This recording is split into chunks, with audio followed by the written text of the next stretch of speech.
जय हिंद तमाम युवा साथियों को। इस वीडियो सेशन के अंदर मोल कॉन्सेप्ट को समझेंगे और इतना बेहतरीन, इतना बढ़िया तरीके से समझेंगे कि मात्र ये 10 मिनट के अंदर मैं समझा दूंगा कि मोल से कल्पना है क्या। मोल से कल्पना, मोल कॉन्सेप्ट। अब भाई साहब कॉन्सेप्ट क्लियर हो गया तो ये क्वेश्चन गलत नहीं होगा। मात्र 4-5 पेज का टॉपिक है, मात्र 5 मिनट या 10 मिनट में आपके समझ में आ जाएगा, कॉन्सेप्ट क्लियर हो जाएगा। उसके बाद में किसी भी तरीके का आगे वाला क्वेश्चन दो, गलत नहीं होगा। एक क्वेश्चन कन्फर्म आएगा और बच्चे बहुत सारे हैं ये क्वेश्चन गलत करके आते हैं। ठीक है, एक ही तरीका अपनाना है आपको केवल उसके अंदर, सभी के अंदर। ठीक है, सबसे पहले देखते हैं मोल होता क्या है। आपने जब मैंने मात्रक और विमा जब टॉपिक पढ़ाया था फिजिक्स के अंदर, वहां 7 मूल राशियां पड़ी थी।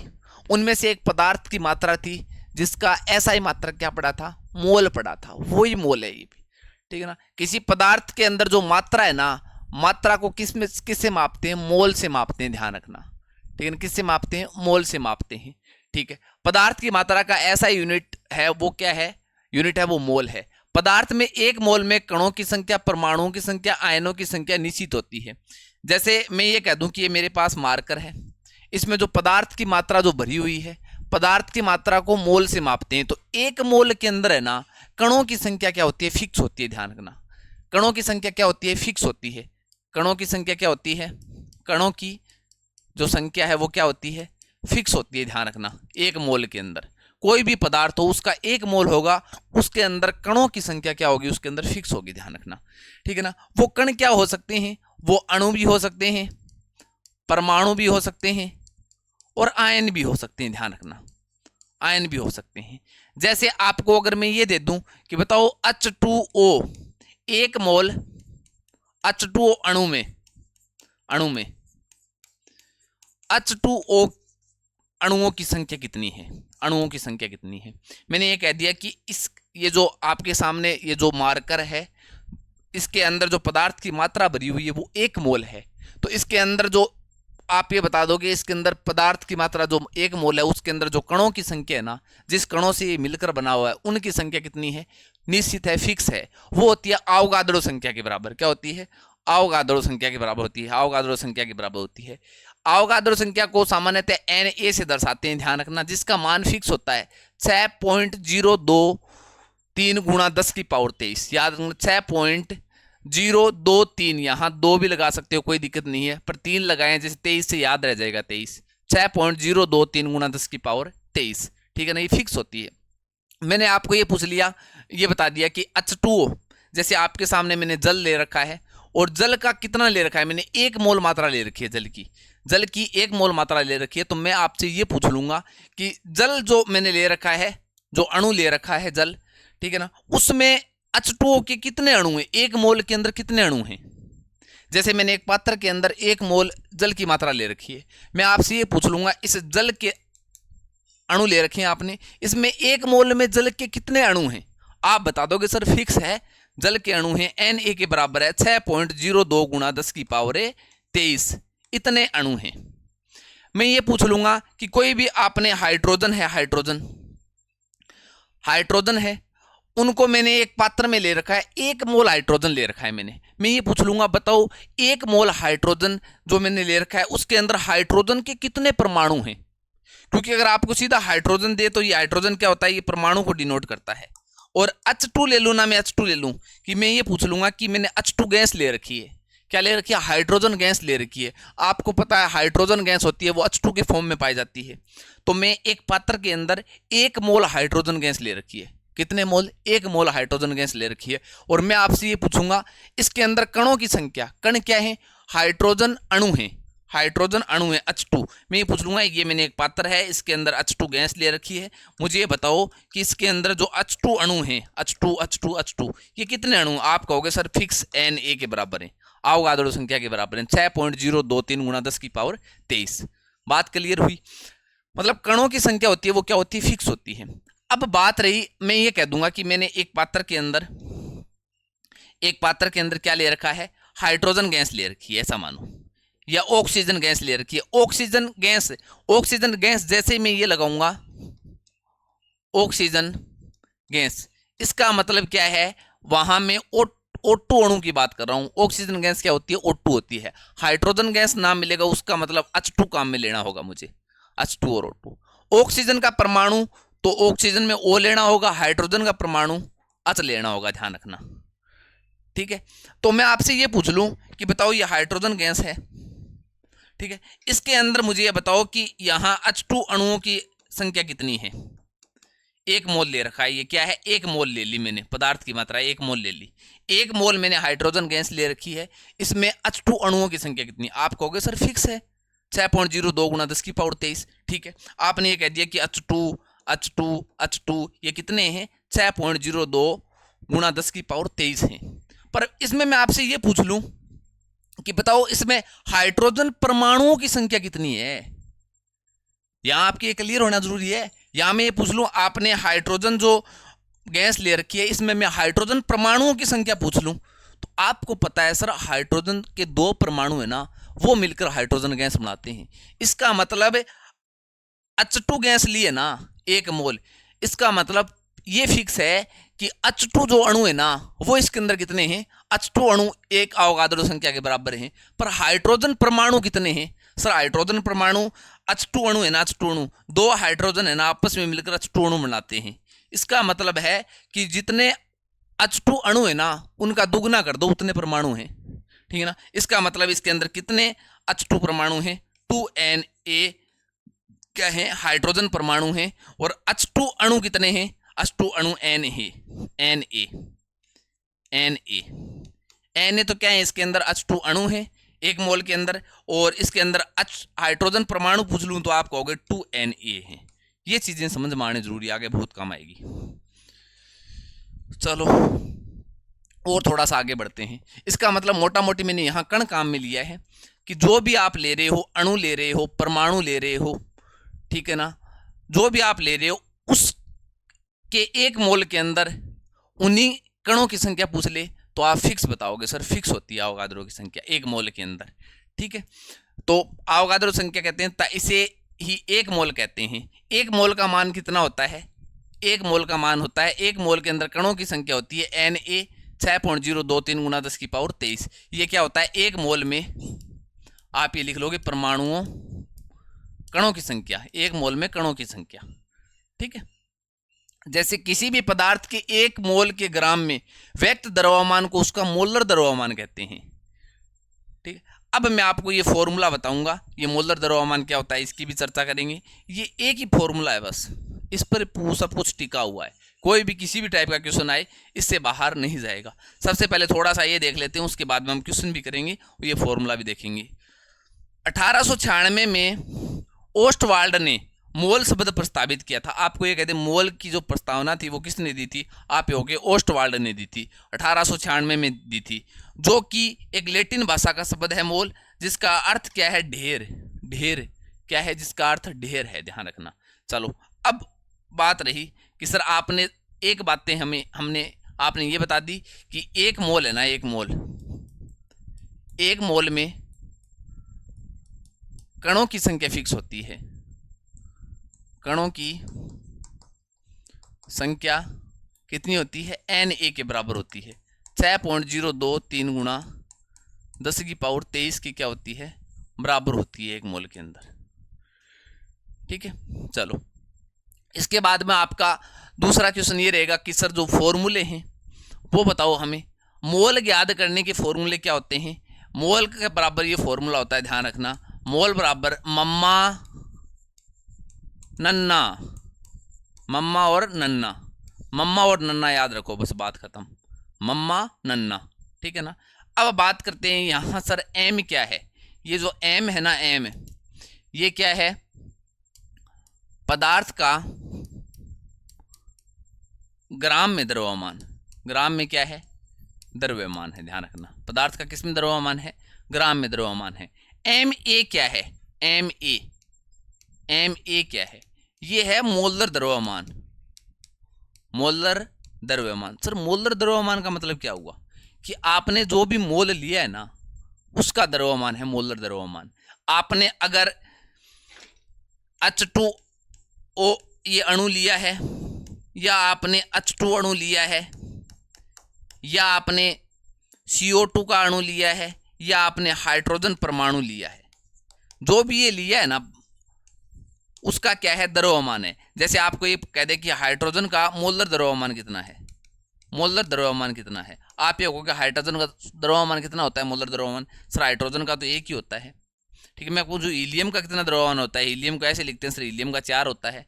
मैं पूछूं सोडियम का मोलर द्रव्यमान कितना होता है, Na, आप ये कहोगे सर कितना होता है, 23 होता है। तो मोलर द्रव्यमान कहते हैं, या जो भी आपने अणु लिया है, अणु का द्रव्यमान, अणु का द्रव्यमान कहते हैं, या आपने जो भी परमाणु लिया है, परमाणु का द्रव्यमान कहते हैं। वो क्या होता है, पदार्थ का जो ग्राम में जो द्रव्यमान होता है वो ऊपर वाला होता है, नीचे Ma होता है, वो मोलर द्रव्यमान होता है। और आपको पता है मोलर द्रव्यमान फिक्स होता है, ध्यान रखना। किसी का भी मोलर द्रव्यमान में ये पूछ लूं, बताओ CO2 का जो अणु है, अणु का द्रव्यमान कितना होगा, अणु का द्रव्यमान। आपको पता है कि CO2 अणु का अगर हमें द्रव्यमान पूछा है ना, ठीक है, तो कार्बन का कितना होता है, कार्बन का होता है कितना होता है, 612 होता है, प्लस ऑक्सीजन का, एक ऑक्सीजन का कितना होता है सर, ऑक्सीजन 8 नंबर पे आती है। आपने बताया था 8 2 16 कितना होता है, एक का 16 होता है, तो 2 ऑक्सीजन परमाणु हैं, तो 2 से गुणा कर दो, 12 प्लस 16 2 32, 44 होता है। कितना होता है, 44 होता है। ऐसे ही मैं आपसे ये पूछ लूं कि मुझे ये बताओ, जैसे H2O है, इस अणु का मोलर द्रव्यमान या इसका द्रव्यमान कितना है। ये 44 जो आया है वो आप द्रव्यमान लिखते हो, जैसे हीलियम का लिखते हो, हीलियम का द्रव्यमान कितना लिखते हो, 4 लिखते हो। ठीक है, सोडियम का द्रव्यमान कितना लिखते हो, 23 लिखते हो। ठीक है, आर्गन का द्रव्यमान है वो कितने लिखते हो, 40 लिखते हो। कैल्शियम का द्रव्यमान है वो 40 लिखते हो। ये किस में है सर, ये AMU में है। क्या है, AMU में है, AMU में लिखते हैं, या AMU उसी में लिखते हो ना। तो मोलर द्रव्यमान किस में होता है, AMU या U में होता है। ठीक है ना। और जो आपको द्रव्यमान दिया होगा, आपको ये कहेगा कि 20 ग्राम CO2, इसका मतलब ये 20 ग्राम है, जो ग्राम में जो द्रव्यमान दे रखा है वो क्या है, पदार्थ का क्या है, द्रव्यमान है, ध्यान रखना। ठीक है ना। और Ma है ना, वो क्या है, मोलर द्रव्यमान है, या अणु का क्या है, द्रव्यमान है, या जो आपको परमाणु दे रखा है उसका क्या है, द्रव्यमान है। जैसे मैंने आपको ये लिख दिया, मुझे बताओ 20 ग्राम हाइड्रोजन परमाणु, इसमें मुझे ये बताओ आपको M का मान क्या है। सर M का मान जो ग्राम में द्रव्यमान दे रखा है वो है 20 है। और Ma का मान कितना है सर, Ma का जो मान है ना वो क्या है, हाइड्रोजन का परमाणु है, तो हाइड्रोजन परमाणु का क्या है, द्रव्यमान है। सर Ma का मान 1 है। मैंने ये पूछ लिया, मैंने आपसे ये पूछ लिया, बताओ 20 ग्राम NaCl, 20 ग्राम NaCl, या मैंने आपको ये पूछ लिया 20 ग्राम CH4 का, इतना ही दे दिया आपको, 20 ग्राम CH4 दे दिया, मेथेन दे दिया। मेथेन कितनी है, 20 ग्राम है, 20 ग्राम अणु है ये। तो मुझे बताओ इसमें M का मान कितना है। M को जो ग्राम में द्रव्यमान दे रखा है वो है सर। और Ma कितना है, Ma सर इस मोलर द्रव्यमान है, मोलर मतलब जो आपको दे रखा है, आपने CH4 का द्रव्यमान है वो मोलर द्रव्यमान है, ये अणु का द्रव्यमान है एक तरीके से। तो इसका द्रव्यमान याद कर लेंगे CH4 का। सर C क्या है, C कार्बन है, कार्बन का कितना होता है, कार्बन का 12 होता है, हाइड्रोजन का 1 होता है। सर 4 है तो 4 गुणा 1, 12 और 4 कितने हो जाएंगे, 16। इसका Ma का मान कितना है, 16 है। चलो अब मुझे ये बताओ जल्दी सी, आपको मोल का पता चल गया। मोल क्या होता है, किसी पदार्थ होता है ना, पदार्थ उसकी मात्रा होती है ना, मात्रा, उसको मापने के लिए मोल काम में लेते हैं। जैसे किसी लंबाई को मापने के लिए मीटर काम में लेते हैं ना, उसी तरीके से SI पत्ती में पदार्थ की मात्रा को मापने के लिए मोल काम में लिया जाता है। ठीक है ना। एक मोल कोई भी हो, एक मोल के अंदर कणों की संख्या पूछे ना, कणों की संख्या वो फिक्स होगी, 6.023 गुणा 10 की पावर 23 होगी। ठीक है सर, इतना पढ़ लिया। उसके बाद में आपने ये बताया है कि मोल M बराबर मम्मा वट्टा नन्ना। M ऊपर वाला क्या है सर, M जो हमें दिया गया द्रव्यमान है, ग्राम में जो द्रव्यमान देगा, आगे वाला ग्राम में ही देगा वैसा, जो दिया गया द्रव्यमान है वो क्या है, ऊपर वाला M है, नीचे वाला Ma क्या है, मोलर द्रव्यमान है। मोलर द्रव्यमान अणु का द्रव्यमान या परमाणु का द्रव्यमान, ये हमेशा होगा वो AMU में होगा। और ये किस में होगा, ऊपर वाला M, ये ग्राम के अंदर होगा। ये किसके अंदर होगा, हमेशा ग्राम के अंदर होगा। ठीक है सर, ये आ गया। अगर आपको मुझे बताओ किसी भी जो भी अणु दे रखा है उसमें एम का पता चल जाए और एम ए का पता चल जाए, उसकी मोल याद कर दोगे नहीं कर दोगे? गुरुजो कर देंगे, कोई दिक्कत को नहीं। चलो ठीक है। अब एक मोल का फॉर्मूला ये होता है, मोल बराबर होता है एन बटा, आप इसको अलग भी लिख सकते हो। एक तो मोल का फॉर्मूला होता है मम्मा, एक मोल का फॉर्मूला होता है नन्ना, तो मैंने दोनों को एक साथ लिख दिया। तो मोल का दूसरा फॉर्मूला होता है एन बटा एन ए। अब आपके दिमाग में ये क्वेश्चन होगा, सर एन ए तो हमें समझ में आ गया, अवगाद्रो संख्या होती है। क्या होती है?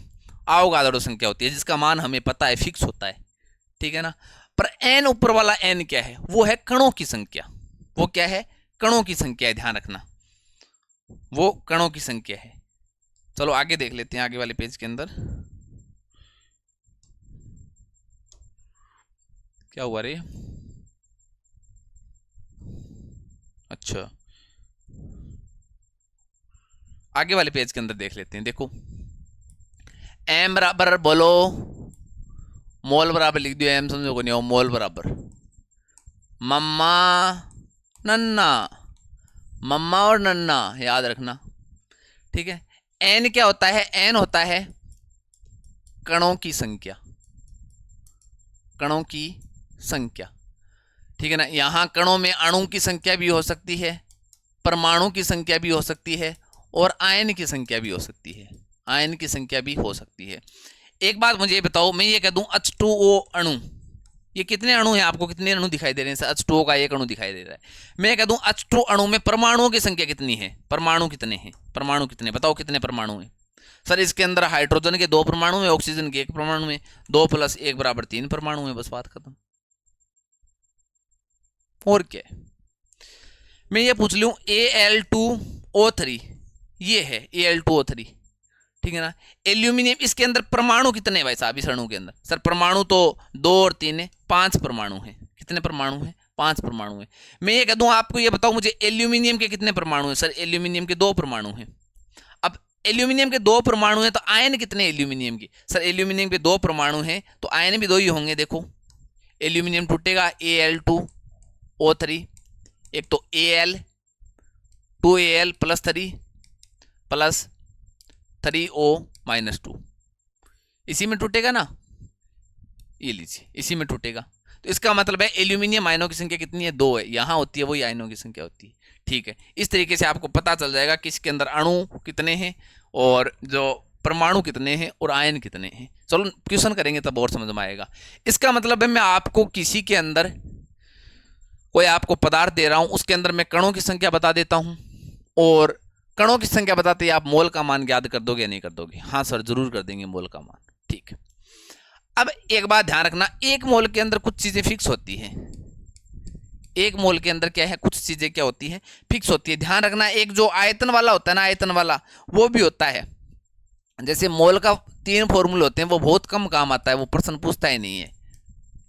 मम्मा नन्ना, निचलो मान फिक्स होता है, ठीक है ना, V/22.4 लीटर। ये वैसे 3 फॉर्मूले होते हैं, ठीक है ना। ये जो V आयतन होता है ना, वो STP पर होता है, स्टैंडर्ड ताप और जो प्रेशर होता है दाब, उस पर ये फॉर्मूला काम में आता है 22.4 लीटर, ठीक है। तो ये भी फॉर्मूला होता है। इसमें अगर आपको कोई भी गैस दे और गैस का आयतन दे दे, आपको आयतन दे दे, तो आप मोलों की संख्या याद कर सकते हो नहीं कर सकते? कर सकते हैं सर। मोल बराबर क्या हो जाएगा? V हमें दे दे 22.4 लीटर, अगर ये दे दे तो क्यों नहीं कर सकते? आराम से कर सकते हैं, ठीक है। आ गई बात समझ में। इन फॉर्मूलों से एक बात निकल के आती है। मैं आपसे एक बात पूछ लूं कि एक मोल के अंदर, एक मोल पदार्थ है, कोई भी पदार्थ है, एक मोल के अंदर कितनी चीजें फिक्स होती हैं? मुझे ये बताओ। एक मोल के अंदर, इसका मतलब सर m का मान 1 करना है। m का मान क्या करना है? 1 करना है। तो मुझे बताओ मोल बराबर, पहले वाली एक चीज लेते हैं m/ma, पहले ये एक ही लेते हैं, ठीक है। मोल बराबर m/ma ये लेते हैं। तो मुझे तो मोल का मान 1 कर दूं, मैं मोल का मान 1 कर दूं तो m/ma नहीं हो जाएगा क्या? हो जाएगा सर। इसका बराबर m किसके बराबर हो जाएगा? ma के बराबर हो जाएगा। इसका मतलब है पदार्थ की मात्रा, जो पदार्थ की मात्रा है ग्राम में है, वो किसके बराबर हो गई? वो मोलर द्रव्यमान के बराबर हो गई, मतलब अणु के द्रव्यमान के बराबर हो गई। बात समझ में आई? तो इसका मतलब सर एक मोल जो पदार्थ है ना, मोल का मान 1 है, तो ये तो एम में तो फिक्स ही होता है, जो आपको दिया होगा उसका फिक्स होता है। इसका मतलब है एक मोल पदार्थ में, पदार्थ की ग्राम में, पदार्थ का ग्राम में द्रव्यमान, पदार्थ का ग्राम में द्रव्यमान होता है ना, द्रव्यमान, वो किसके बराबर होता है? मोलर द्रव्यमान के बराबर होता है। मोलर द्रव्यमान के बराबर होता है, या अणु के द्रव्यमान या परमाणु के द्रव्यमान की क्या होता है? बराबर होता है। इसका मतलब सर ये हुआ कि आपको ये पूछ लेना डायरेक्ट, आपको ये पूछ लिया कि H2O अणु है, एक मोल H2O में, एक मोल H2O में, एक मोल H2O में पदार्थ की मात्रा कितनी होगी? पदार्थ की मात्रा ग्राम में कितनी होगी, ये आपको पूछ ले, तो आप नहीं बता सकते क्या? सर डायरेक्ट बता देंगे। एक मोल अगर किसी के अंदर, एक मोल अगर H2O में पूछ ले, एक मोल हाइड्रोजन के अंदर पूछ ले, अगर पदार्थ की ग्राम में मात्रा पूछ ले तो हम डायरेक्ट ही बता देंगे।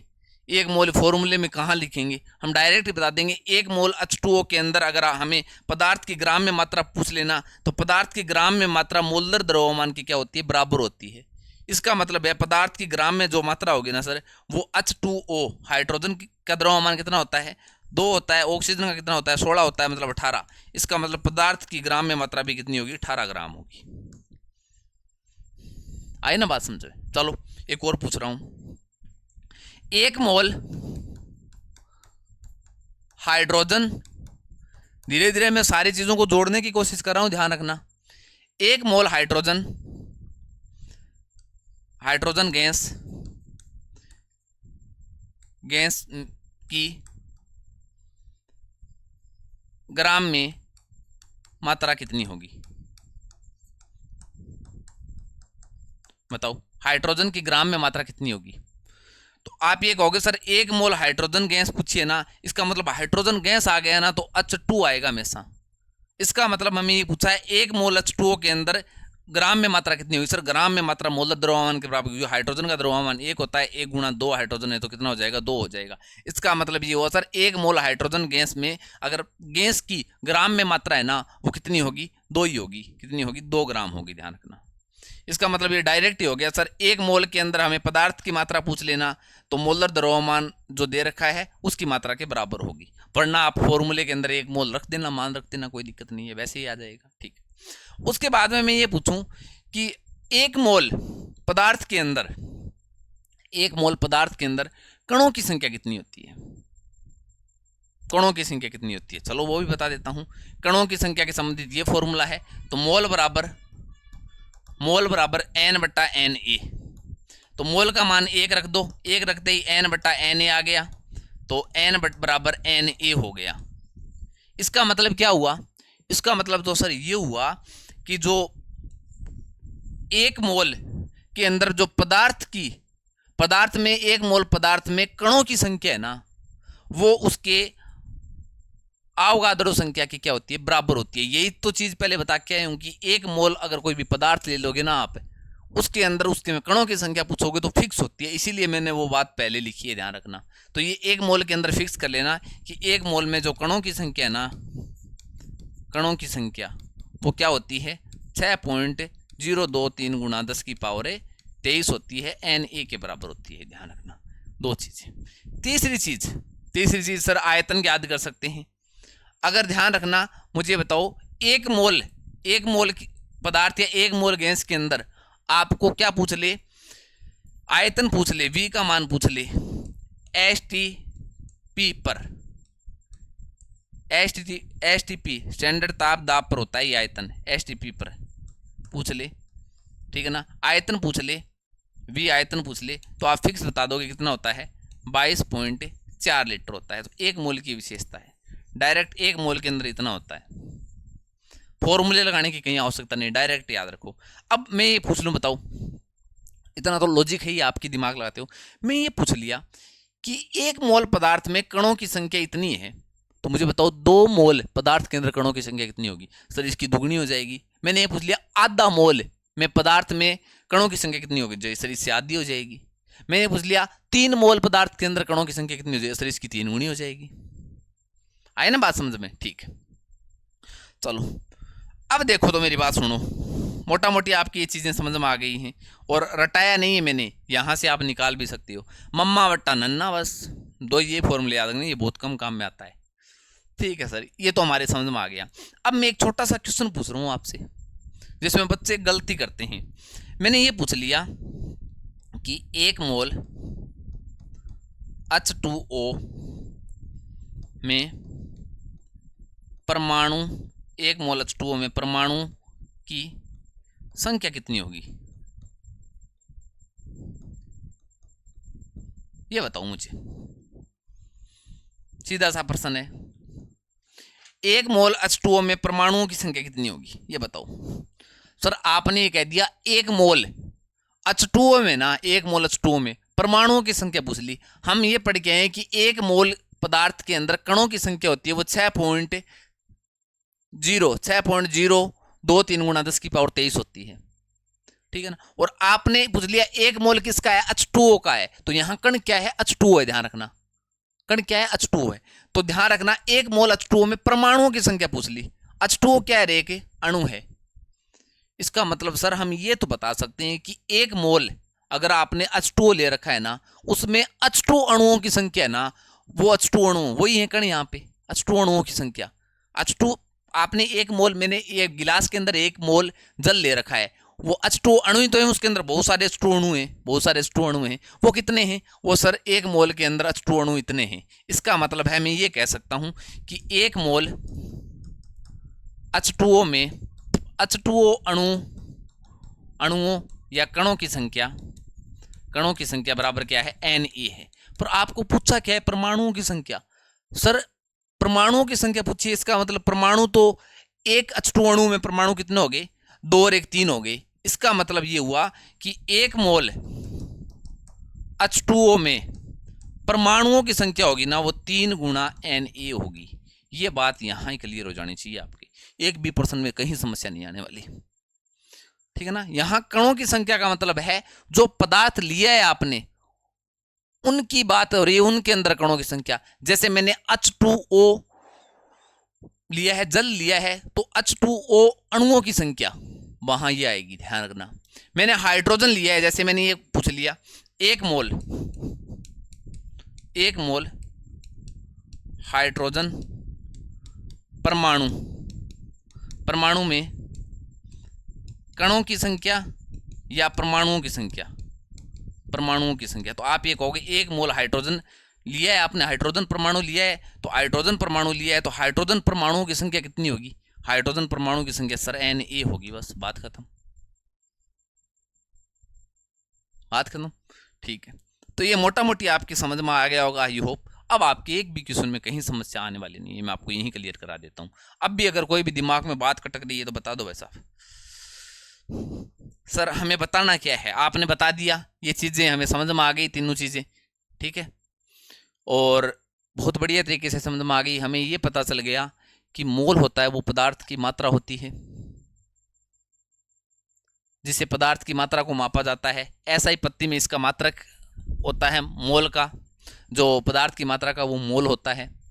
और मोल, 1 मोल पदार्थ के अंदर है ना, 1 मोल पदार्थ के अंदर कणों की संख्या या उस पदार्थ के कणों की संख्या, वो पदार्थ के जो कण हैं वो अणु भी हो सकते हैं, परमाणु भी हो सकते हैं, आयन भी हो सकते हैं, वो फिक्स होती है, वो Na होती है, ठीक है।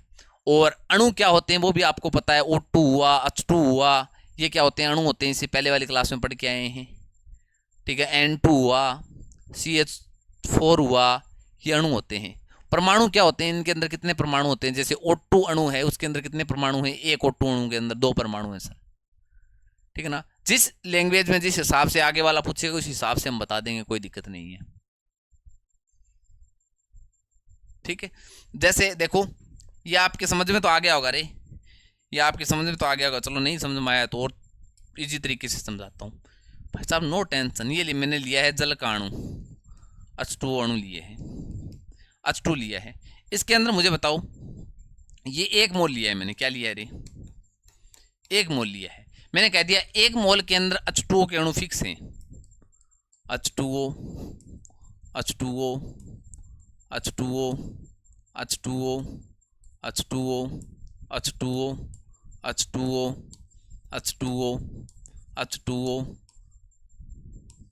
H2O H2O। इस तरीके से कितने अणु हैं जल के अंदर, एक मोल के अंदर? एक मोल मैंने पदार्थ की जल की मात्रा ली है, तो ये कितने हैं? इस तरीके से Na हैं सर। ये कितने हैं? Na हैं 1.602 गुणा, अरे यार 6.023 गुणा 10⁻23। याद रखना वैसा भी, मान गलत मत कर देना।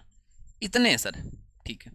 अब मैं इसी के अंदर आपको ये पूछ लूं कि एक मोल के अंदर परमाणु कितने, परमाणुओं की संख्या कितनी है? परमाणुओं की संख्या कितनी है? तो आप ये कहोगे सर कि चलो मान लिया इसके अंदर Na है, परंतु एक जो अणु है ना, एक अणु है उसके अंदर तीन परमाणु हैं, 2 हाइड्रोजन की 1 ऑक्सीजन की। एक मोल के अंदर कितने? 3 परमाणु हैं। तो अगर इसके अंदर अणु इतने हैं, H2O के अणु इतने हैं, तो एक अणु के अंदर 3 परमाणु हैं और अणु टोटल इतने हैं, तो सर कुल जो परमाणु होंगे वो हम 3 से क्या कर देंगे? मल्टीप्लाई कर देंगे। अब आई को ना आई समझ में रहे? आगे नहीं, यूं बेस्ट भाई साहब, और आपको कोई नहीं पढ़ाएगा, मजा आ जाएंगे। आप ये कहोगे वास्तव में सर आज आपने मोल संकल्पना क्लियर कर दी, हमने आज तक ऐसा कभी नहीं पढ़ा। और भाई साहब हमने भी जब पढ़ा था ना एनसीईआरटी बुक से, समझ में नहीं आया लास्ट तक मोल संकल्पना, और आज आपको समझा रहे हैं पढ़ के एनसीईआरटी की एक एक लाइन पढ़ के, ठीक है ना। ऐसा मानो मोल संकल्पना से पढ़ाने से पहले मैं भी इनके क्वेश्चन करके देख के आया हूँ, और मैंने सोचा इस तरीके से बच्चों को बताएंगे, बहुत बढ़िया तरीके से मेहनत करनी पड़ती है। ऐसा मानो, ऐसा नहीं है मैं भी ऐसे ही आपके सामने पीडीएफ लेकर मुंह उठा के आ गया, नहीं, मैंने भी प्रैक्टिस की है इन क्वेश्चनों की, और मैंने ये सोचा है कि बच्चों को एकदम सरल भाषा में बच्चों के सामने कैसे पेश कर सकूं, उस तरीके से मैंने समझाने का प्रयास किया। आई होप कि आपके समझ में आ रहा होगा। मोल संकल्पना आज के बाद में कहीं नहीं पढ़नी होगी। अब थोड़ी सी इसकी लैंग्वेज की बात कर देता हूँ। ये मोल वाले टॉपिक की इसमें अपने नोट्सों के अंदर लैंग्वेज है ना, थोड़ी सी डिफिकल्ट लैंग्वेज है, ठीक है ना, तो उसको थोड़ा सा आप सुधार कर सकते हो। जैसे मैंने यहाँ पे लिखा है कि जिसका मान 6.023 10⁻³ होता है। इसमें अगर इस चीज़ को मैं अगर ऐसे नोट कर देता, और एक मैंने यहाँ लिखा है, देखो यहाँ लिखा है किसी पदार्थ के एक मोल का द्रव्यमान उसके सापेक्ष परमाणुओं व अणुओं के द्रव्यमान ग्राम के बराबर होता है। ये बात मैंने ये लिखी है, देखो। अब इस तीनों चीजों को अगर ऐसे नोट कर देता तो बहुत बढ़िया होता, ठीक है। चलो, तो फिर भी कोई दिक्कत नहीं है। लैंग्वेज ये एनसीईआरटी बुक की कक्षा 12 के अंदर भी लगता है, जैसे उस बुक के अंदर दे रखा था मैंने उसी हिसाब से नोट्स बना दिए, ठीक है ना। तो ये थोड़ा सा ध्यान रखना, ये जो नॉर्मल जो चीज़ें हैं वो एक जैसी चीज़ें हैं, वो आप ये अटका भी सकते हो कहीं ऊपर नीचे। ये चीज़ें ये एक मोल के अंदर लिख लो, बस बात खत्म। और जो नोट्सों के अंदर है सारी की सारी चीज़ें वही हैं, ठीक है ना। जैसे देखो जिसका मान इतना होता है इसे ही एक मोल कहते हैं। आपको एक मोल की परिभाषा पूछ ले तो आप ये कहोगे भाई साहब एक मोल वो पदार्थ की मात्रा होती है जिसके अंदर कणों की संख्या 6.023 गुणा 10⁻23 है। एक मोल की परिभाषा एनसीईआरटी के अंदर ये दे रखी है, तो ये मैंने पहले लिख दी, ठीक है।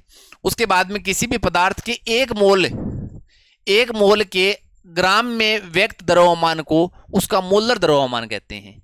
एक मोल में किसी पदार्थ का एक मोल में ग्राम में व्यक्त जो द्रव्यमान है ना, ग्राम में व्यक्त द्रव्यमान वही उसका मोलर द्रव्यमान होता है। सर ये परिभाषा हमें थोड़ी सी सही नहीं लग रही है। सही है एकदम परिभाषा, लैंग्वेज थोड़ी सी आपके समझ में नहीं आ रही है।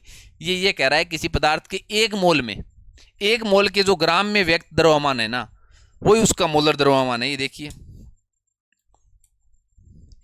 मैंने लिखा है एक मोल के अंदर मोलर द्रव्यमान की परिभाषा बना रहा हूं मैं। एक मोल के अंदर पदार्थ का जो ग्राम में द्रव्यमान है ना वही मोलर द्रव्यमान है, ठीक है ना। समझ में आई ना कि मोलर द्रव्यमान की मैं परिभाषा बनाना चाह रहा हूं। तो मोलर द्रव्यमान की एनसीईआरटी बुक के अंदर यही परिभाषा लिख रखी है कि एक मोल पदार्थ के अंदर जो पदार्थ का जो ग्राम में द्रव्यमान है ना वो उसी के बराबर होता है मोलर द्रव्यमान। होता है नहीं होता? होता है सर।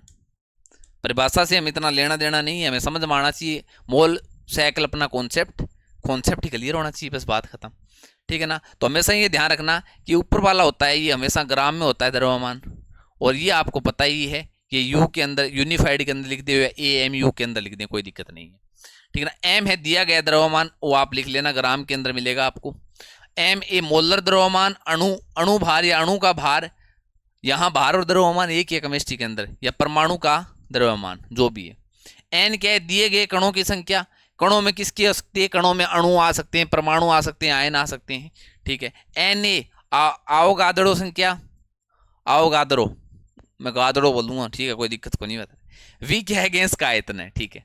उसके बाद में किसी पदार्थ के एक मोल का द्रव्यमान उसके सापेक्ष परमाणुओं व अणु के द्रव्यमान ग्राम के बराबर होता है। वही बात है जो मैंने आपको समझाई है। एक मोल है ना, एक मोल होगा तो ऊपर वाला एम और नीचे वाला एम ए क्या होगा, बराबर होगा। बस भाई साहब मैंने एनसीईआरटी की लैंग्वेज लिखी है, वरना आप ये कह दो कि सर थोड़ी सी सरल लिख देते। बाई चांस अगर ऐसी लैंग्वेज पूछ ले कि निम्न में से मोलर द्रव्यमान की सही परिभाषा है, ऐसा पूछ ले तो पूछ ले, लैंग्वेज तो यही देगा। तभी मैंने एनसीईआरटी की लैंग्वेज थोड़ी फॉलो की है, तो थोड़ी सी लैंग्वेज टफ लगेगी, परंतु समझाने की मेरी पूरी कोशिश रहेगी। ये क्लास लेने के बाद में ये कहोगे भाई साहब मोल सेकलमना का कोई भी क्वेश्चन दे दे, साथ ये नहीं है मोल सेकलमना में तेरे दिक्कत आ रही है। मोल सेकलमना के संबंधित मेरे पास आए बहुत भी मैसेज आए, सर मोल सेकलमना की आप क्लास यूट्यूब पे डाल दो, क्योंकि बच्चों के समझ में नहीं आ रही है। किसी पड़ोसी से मैं क्वेश्चन डाल रहा हूँ वो करवाना, और देखना आप कहोगे सर मोल सेकलमना तो जैसी हमने पढ़ी है ना वैसी कहीं नहीं पढ़ी। इस तरीके से कौन बताएगा भाई साहब आपको। चलो अब हम एक एक करके क्वेश्चन देखते हैं, बहुत बढ़िया तरीके से देखेंगे। बस आपको दो ही फॉर्मूले ध्यान में रखने हैं, मोल बराबर मम्मा बराबर नन्ना, बस। अब मुझे बताओ ये मोल इसके भी बराबर है, मोल इसके भी बराबर है, इसका मतलब ये दोनों भी क्या है, बराबर कर सकते हो आप। एम बट्टा एम ए बराबर एन बट्टा एन ए, ठीक है ना। ये फॉर्मूला भी डायरेक्ट आप काम में ले सकते हो, परंतु आप इतना ध्यान रखना, कोई भी क्वेश्चन करो ना, कोई भी पूछ ले, कणों की संख्या पूछ ले, परमाणुओं की संख्या पूछ ले, तो आप पहले क्या ज्ञात कर लो, मोल ज्ञात कर लो। बस मोल आपको ज्ञात करने ही होंगे भाई साहब, मोल के बिना कुछ संभव नहीं है। बस एक ही कॉन्सेप्ट रखो आप, मोल हमें ज्ञात करने हैं। बस क्या ज्ञात करने हैं, मोल ज्ञात करने हैं। मोल ज्ञात करने के बाद में आगे वाला कुछ भी पूछ ले आराम से ज्ञात कर दोगे हर एक क्वेश्चन के अंदर। चलो निम्नलिखित के द्रव्यमानों को ज्ञात कीजिए। निम्नलिखितों के ज्ञात करने हैं, द्रव्यमानों को ज्ञात करना है। क्या ज्ञात करना है, द्रव्यमान ज्ञात करना है। आपको पता है द्रव्यमान है वो ग्राम में ही पूछेगा आपको, इतना बड़ा नहीं है वो कि आपको नाइट्रोजन गैस है उसका मोलर द्रव्यमान पूछ लेगा। इसका मतलब ग्राम में पदार्थ का क्या पूछा है, आपको द्रव्यमान पूछा है, ध्यान रखना। तो पहला क्वेश्चन है 0.5 मोल N2 गैस के अंदर, 0.5 मोल N2 गैस में, N2 गैस, N2 गैस नहीं देगा आगे वाला, ध्यान रखना।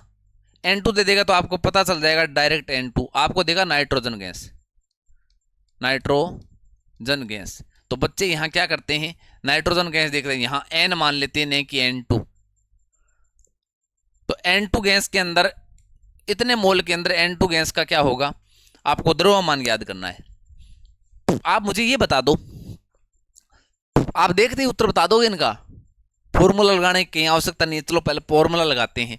सर हमें ये दे रखा है, ये जो दे रखा है मोल जो दे रखा है वो M दे रखा है, 0.5 सही, 0.5 मोल दे रखा है ये 0.5। M का मान, मोल का मान कितना है, 0.5 है, ठीक है। और क्या दे रखा है, सर नाइट्रोजन गैस दे रखी है हमें, तो नाइट्रोजन गैस का मोलर द्रव्यमान ज्ञात कर सकते हैं, Ma हम ज्ञात कर सकते हैं। नाइट्रोजन कितने नंबर पे आती है, 7 पे आती है। तो एक नाइट्रोजन का जो द्रव्यमान होता है वो 14 होता है। तो N2 है, 2 नाइट्रोजन है, 14 2 28, 28 क्या हो गया, इसका मोलर द्रव्यमान हो गया। तो आप सर मोल बराबर है ना, मोल बराबर, वो फॉर्मूला लगा दो, मम्मा, मम्मा लगा दो, बस बात खत्म। मोल का मान कितना है, 0.5 है, और M का मान हमें ज्ञात करना है। Ma का मान कितना है, 28 है। तो सर M का मान है ना, M का मान है वो 0.5 गुणा, अरे क्यों गिर रहा है, 28 की बैठी होगी ऊपर, यहीं पर 0.5 गुणा 28, 28 को 0.5 से मल्टीप्लाई कर लो भाई साहब, क्या आएगा, 14 ग्राम निकल के आएगा। क्या आएगा, 14 ग्राम निकल के आएगा। बताओ, एकदम इजी है ना, डायरेक्ट बताओ मुझे, मतलब आप पेन ही नहीं उठाओगे भाई साहब, पेन ही नहीं चकना पड़ेगा आपको, डायरेक्ट आप आंसर बताओगे, डायरेक्ट टिक करोगे आप, टिक OMR के अंदर ही भरोगे सीधा। दिमाग लगाओ थोड़ा सा, 0.5 मोल N2 में गैस में ग्राम में द्रव्यमान पूछा है। तो सर एक मोल के अंदर है ना, एक मोल के अंदर हम पढ़ के आए हैं एन ए के बराबर, एक मोल के अंदर है ना, एक मोल के अंदर जो कोई भी पदार्थ का जो द्रव्यमान होता है ना, वो मोलर द्रव्यमान के बराबर होता है। ठीक है, होता है। इसका मतलब सर एक मोल अगर पूछता ना, एक मोल पूछता तो हम उसका जो द्रव्यमान है वो डायरेक्ट मोलर द्रव्यमान के बराबर कर देते। मोलर द्रव्यमान कितना निकल के आया है, N2 का सर 28 निकल के आया है। एक मोल का पूछते तो हम ये कह देते भाई साहब जो मोलर द्रव्यमान है ना वही पदार्थ का ग्राम में द्रव्यमान है। तो एक मोल का कितना होगा, 28 होगा। तो 0.5 मोल, आधा मोल हो तो हो रहा है 14 होगा, वो डायरेक्ट 14 टिक कर दो और टपते से आया ना मजा। हाँ चलो अगला क्वेश्चन देखो। 7 ग्राम नाइट्रोजन परमाणु में मोल ज्ञात करो। गुरुजो माने बस दो फॉर्मूला बता रहे हैं, वो फॉर्मूले लगा लेंगे सीधा ठीक रहेगा। 7 ग्राम नाइट्रोजन, नाइट्रोजन दे रखा है यहां पे। अब मुझे बताओ अब बच्चे क्या करेंगे। अब आपको आगे वाला ऐसा नहीं देगा 0.5 मोल N2 गैस नहीं देगा, वो देगा 0.5 मोल, नाम देगा इस तरीके से नाइट्रोजन गैस, ये देगा। तो यहां बच्चे क्या करते हैं कि नाइट्रोजन गैस है ना, यहां N मान लेते हैं, और N मान लोगे तो गड़बड़ हो जाएगा भाई साहब। N मानते ही इसका द्रव्यमान 14 निकल के आएगा, 14 का आधा करोगे आपका आंसर 7 आएगा, और वो ऑप्शन के अंदर मिलेगा, ध्यान रखना। तो नाइट्रोजन गैस नाम आते ही है ना N2 मानना है, फिक्स बता रहा हूं, ये फिक्स ही है। ऑक्सीजन गैस नाम आते ही O2 मानना है, वरना ऑक्सीजन परमाणु कहेगा आगे वाला। ठीक है, आइए ना बात समझ में। हाँ सर आई। जो गलती भाई साहब जो मैंने की थी ना इन क्वेश्चनों में, जब निकालने में, जब तैयारी कर रहा था, वो गलती आपको नहीं करने दूंगा। 7 ग्राम नाइट्रोजन परमाणुओं में मोल की संख्या, सर मोल याद करना है। मोल नाइट्रोजन ग्राम में दे रखा है, M बराबर, सर मोल बराबर है ना, मोल बराबर, मोल बराबर मम्मा, मम्मा बस माने याद कर लियो। क्या दे रखा है आपको, 7 ग्राम दे रखा है, ग्राम में द्रव्यमान M का मान दे रखा है 7, और मोल आपको पूछा है आगे वाले ने, और M में मोलर द्रव्यमान आप याद कर सकते हो नाइट्रोजन परमाणु का। नाइट्रोजन परमाणु का मोलर द्रव्यमान कितना होता है सर, नाइट्रोजन 7 नंबर पे आती है, द्रव्यमान 14 होता है, 7/14 तो 1/2, तो मोल कितना निकल के आता है, 1/2 निकल के आता है। मोल कितना निकल के आता है, 1/2 निकल। कैसा भी क्वेश्चन पूछ ले भाई साहब, आपको क्या दिक्कत है, ठीक है ना, निकाल दोगे ना, ठीक है सर निकाल देंगे, वेरी गुड। ग्राम में भार, भार और द्रव्यमान यहाँ केमिस्ट्री के अंदर एक ही ध्यान रखना, फिजिक्स के अंदर अलग होता है, भार द्रव्यमान में अंतर होता है। यहाँ वही भार काम मिलेगा, वही द्रव्यमान काम मिलेगा। 22 ग्राम CO2 में कणों की संख्या बताओ। अब आयो नहीं प्रश्न बढ़िया सर, ओ क्या प्रश्न बढ़िया है, कोई सूत्र लगा दें आप, मम्मा लगाए नन्ना लगा देंगे, ठीक है। तो आपको 22 ग्राम दे रखा है सर, ये 22 ग्राम दे रखा है, वो ग्राम में द्रव्यमान दे रखा है, मतलब M का मान हमें दे रखा है, ठीक है।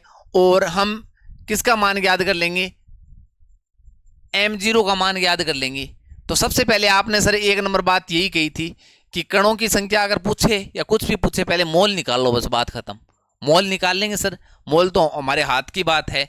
M बराबर मोल बराबर मम्मा, ये निकाल लेंगे। M का मान है वो हमें दे रखा है 22 ग्राम है, 22 ग्राम है। Ma CO2 का जो द्रव्यमान है वो कितना है सर, कार्बन का 12 होता है, ऑक्सीजन का कितना होता है सर, ऑक्सीजन का 16 2 32 होता है, 32 होता है। तो टोटल कितना निकल के आता है, 44 निकल के आता है। तो सर यहाँ नीचे हम 44 लिख देंगे, तो मोल बराबर 22/44, मतलब 1/2, 1/2 मोल निकल के आ जाएगा सर, ठीक है ना। अब 1/2 मोल निकल के आ गया। एक सेकंड यार, बैटरी अब बहुत ही लो होने लगी। चलो अब देखो, तो मोल आपने याद कर लिया ना, अब क्या दिक्कत है, तो मोल याद कर लिया, तो मोल याद कर लिया, तो M बराबर नन्ने वाला फॉर्मूला लगा दो, नन्ना नन्ना। M मोल आपने याद कर रखा है, मोल का मान 1/2 रख दो, ठीक है, बराबर N क्या है, कणों की संख्या पूछी है आपको।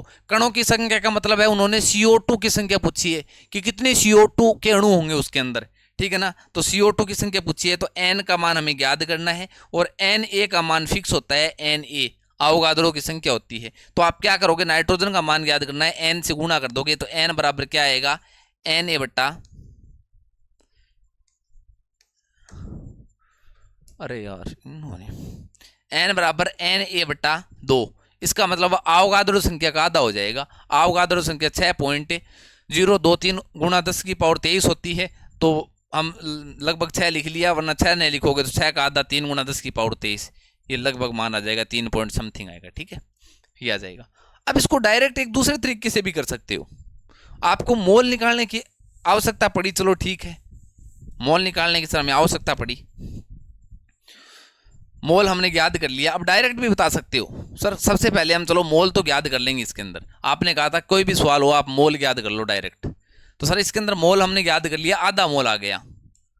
मोल कितना आ गया? आधा मोल आ गया। अब मुझे ये बताओ, कणों की संख्या पूछिए सर। कणों का तो सीधा सा सिस्टम है सर, एक मोल कोई भी पदार्थ हो, एक मोल कोई भी पदार्थ हो, उसके अंदर जो कणों की संख्या होती है वो फिक्स होती है। एक मोल के अंदर कितनी होती है? 6.023 गुणा 10 की पावर 23 होती है। तो आधे मोल के अंदर क्या होगी सर? आधे मोल के अंदर आधी हो जाएगी, तभी आधी हो गई, बस बात खत्म। वरना आप फॉर्मूले से निकाल सकते हो, कोई दिक्कत नहीं। तीसरा तरीका और बताता हूं आपको, मोल निकालने की भी आवश्यकता नहीं है, बस ये फॉर्मूले ध्यान में रखो, तीनों बराबर में रखो। मोल बराबर, यार क्या है, मच्छर वगैरह आकर बैठ जाते हैं। देखो, मोल बराबर ए तो थारे याद ही है, 3 है आपस में बराबर हैं। अब देखो मैं के दे रखे था ने, कणों की संख्या पूछ रखी है, इसका मतलब आपको पता है कि n का मान पूछ रखा है आगे वाले ने, ठीक है। और Na का मान आपको पता है, अवोगाद्रो संख्या का मान आपको पता है, ठीक है। उसके बाद में आपको m का मान आगे वाले ने दे रखा है 22 ग्राम, और Ma का मान आप CO2 से निकाल सकते हो। तो डायरेक्ट आप मोल निकाले भी नहीं, आप ये कर सकते हो, इनको बराबर करके याद कर सकते हो, M/Ma बराबर N/Na।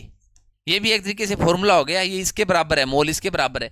तो आप ये डायरेक्ट निकालोगे तो मोल ही तो निकाल ले हो, तो इसको डायरेक्ट बराबर कर दो, कोई दिक्कत नहीं है। तो m का मान कितना है सर? m का मान हमें दे रखा है 22 ग्राम दे रखा है, Ma 44 निकाल के आए हैं, और n का मान हमें ज्ञात करना है, Na फिक्स है, इनको काटेंगे तो 1/2 बराबर n/ आना वही है Na, तो Na इसके गुणा में चला जाएगा तो Na/2 हो जाएगा, और वो n हो जाएगा, बस आना वही है।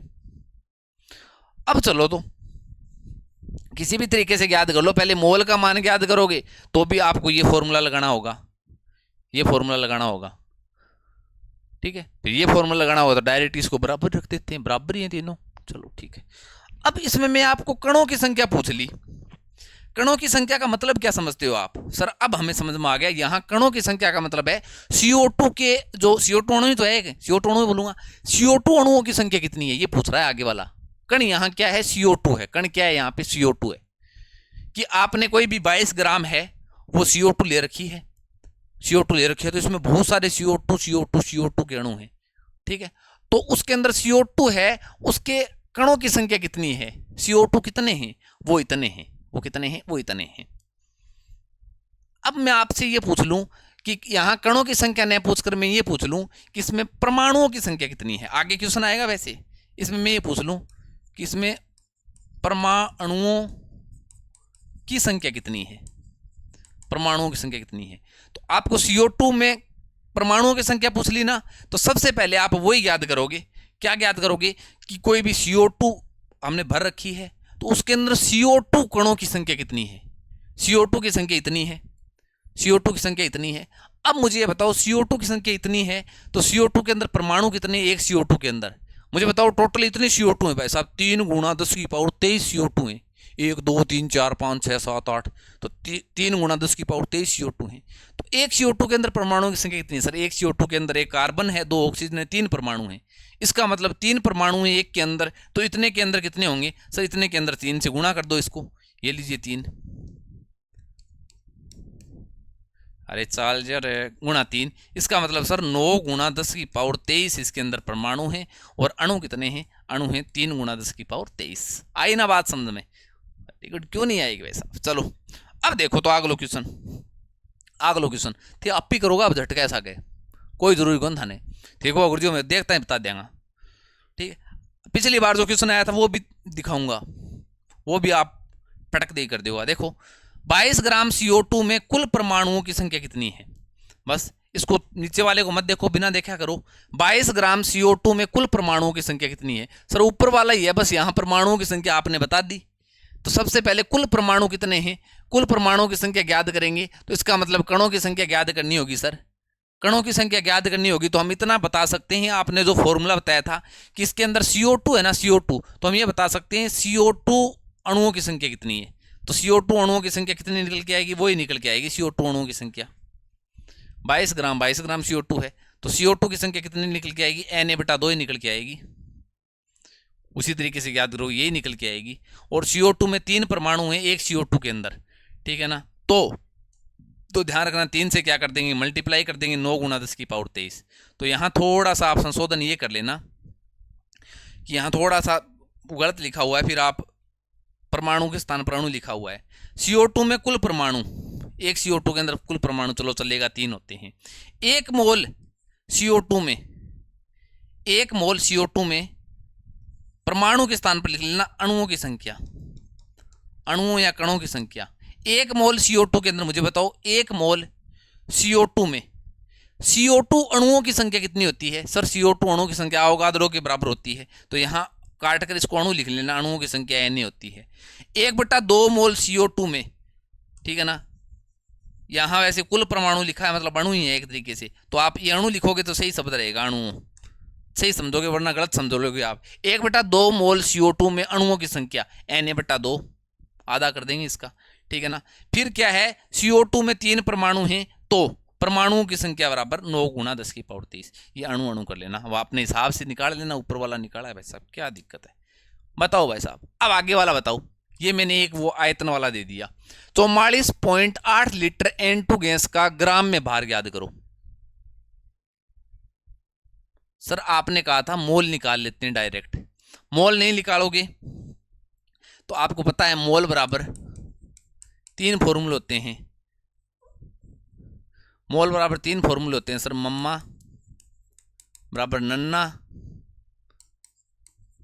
बराबर, मोल तो निकालना ही होगा, कोई भी क्वेश्चन हो, मैंने कह दिया पहले मोल निकालो, उसके बाद हम सब कुछ क्लियर है, ठीक है ना। V/22.4 लीटर, ठीक है, ये फॉर्मूला है। तो इसमें आपको क्या क्या दे रखा है मुझे बताओ। एक तो 44.8 लीटर N2 गैस दे दिया, N2 गैस दे दिया, इसका मतलब क्या है, ग्राम में भार पूछ लिया। ग्राम में भार का मतलब आपको किसका मान पूछ लिया, सर हमें M का मान पूछ लिया। नाइट्रोजन गैस के लिए Ma हम याद कर सकते हैं, कोई दिक्कत नहीं है, ये याद कर सकते हैं, ये पूछ लिया, चलेगा वहां तक। दे क्या रखा है, 44.8 लीटर, मतलब आपको किसका मान दे रखा है, सर V का मान हमें दे रखा है, और नीचे हमारे पास है, तो हम ये 2 फॉर्मूले यहां से डायरेक्ट काम में ले लेंगे, M/Ma बराबर V/22.4 लीटर, ये काम में ले लेंगे। जहां से M का मान हमें याद करना है, Ma का मान नाइट्रोजन के लिए फिक्स होता है 14×2 = 28, ये 28 होता ही है। आयतन का मान, V का मान दे रखा है आगे वाले ने 44.8, तो 22.4 काट दो भाई साहब, किससे कटेगा, 2 से कटेगा, ये 2 कट गया, तो M बराबर 2 और बट्टा 28 है, तो M 28 इधर गुणा में चला जाएगा, M बराबर 28 × 2, 28 2 कितना मेरे 56, तो M का मान 56 ग्राम निकल के आ जाएगा, बस 56 ग्राम निकल के आ जाएगा, ये एक नहीं है, 56 ग्राम निकल के आ जाएगा। परंतु सर आपने कहा था ये झमेला हमसे नहीं होता, आपने कहा था पहले मोल याद कर लो, कुछ भी पूछे, ठीक है ना। तो सर हम मोल याद कर लेंगे, बस बात खत्म। आपने कहा मोल याद कर लो, तो मोल याद कर लेंगे।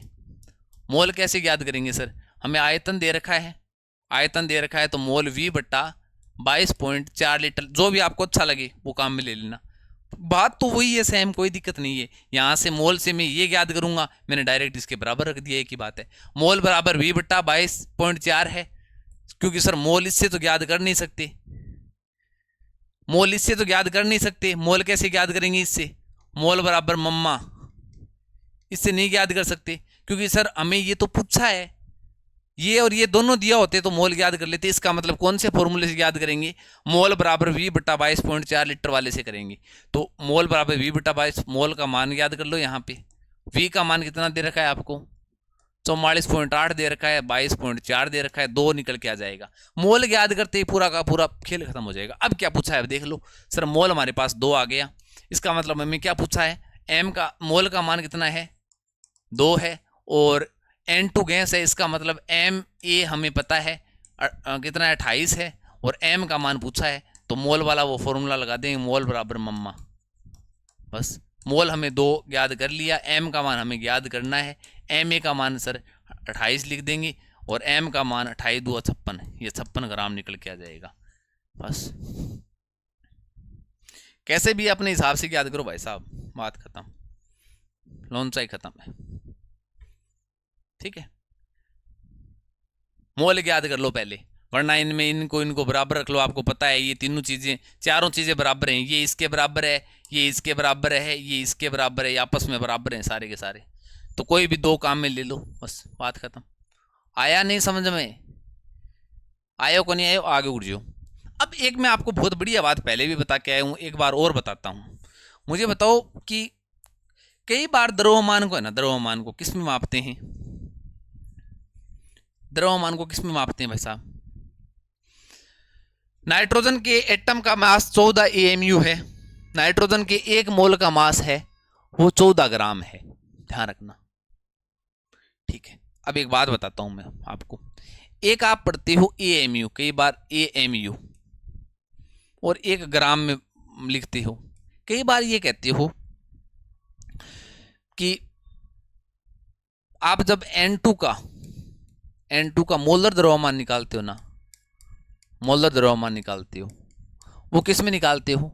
सर वो तो हम निकालते हैं उसके अंदर मोलर द्रव्यमान निकालते हैं ना सर, वो तो निकालते हैं मोलर द्रव्यमान निकालते हैं ना, वो तो निकालते हैं AMU के अंदर। जैसे N2 का कितना है, 28 AMU है। ठीक है, और वैसे हम लिखते हैं कि 24, जैसे 20 ग्राम नाइट्रोजन कितना है, 20 ग्राम है, एक ये है, ये लिखते हैं।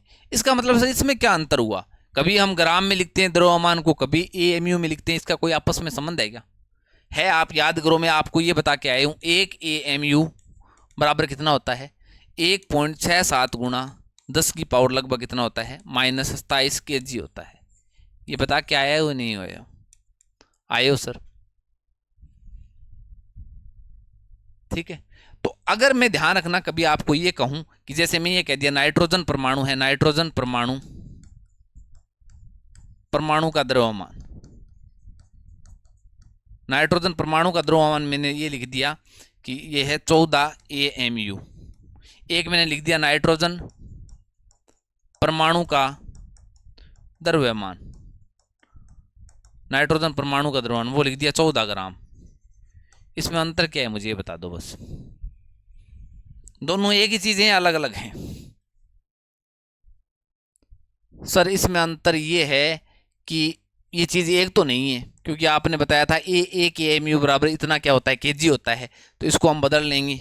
1 AMU बराबर इसको kg होता है तो ग्राम में बदलेंगे, 1.67 गुणा 10 की पावर क्या है, -23 है, तो ये क्या हो जाएगी, -24 kg हो जाए, ग्राम हो जाएगा। किससे गुणा करोगे? kg को ग्राम में बदलने के लिए, kg को ग्राम में बदलोगे 1000 से गुणा करोगे, 1000 से गुणा करोगे तो घात क्या हो जाएगी, कम हो जाएगी। मतलब सर ये ग्राम आपने ये बताया, मतलब एक चीज तो नहीं है सर, ये है क्या? ये बोलो क्या है ये?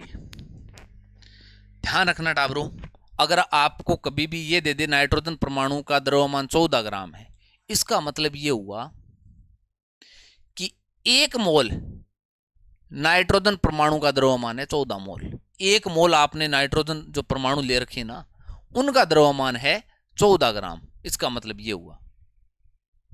और ये जो है ना, एक जो नाइट्रोजन परमाणु का द्रव्यमान है 14 AMU। बात समझ में आई ना? AMU और उसमें अंतर है दोनों के अंदर। ठीक है, तो इसमें ये अंतर है, मैं आपको बता देता हूं थोड़ा सा, कि एक तो संबंध आपने ये पढ़ा था, ठीक है ना, और एक यहां ये ध्यान रखना कि जो आपको ये दे रखा है ना, 1 AMU बराबर ग्राम में द्रव्यमान बट्टा Na। इसका मतलब नाइट्रोजन के एक एटम का जो मास होता है ना, वो होता है 14 AMU, जो आप निकाल के आते हो। ये जैसे नाइट्रोजन हुआ, मैं ये कह दूं ऑक्सीजन, ऑक्सीजन परमाणु का जो द्रव्यमान है ना, इस परमाणु का द्रव्यमान, इस जो ऑक्सीजन जो एटम है उसका द्रव्यमान कितना होगा। आप डायरेक्ट ये कहोगे सर 8 पर आ रहा है तो 16 AMU होगा या 16 U होगा। ठीक है। और मैं अगर ये पूछ लूं आपको कि एक मोल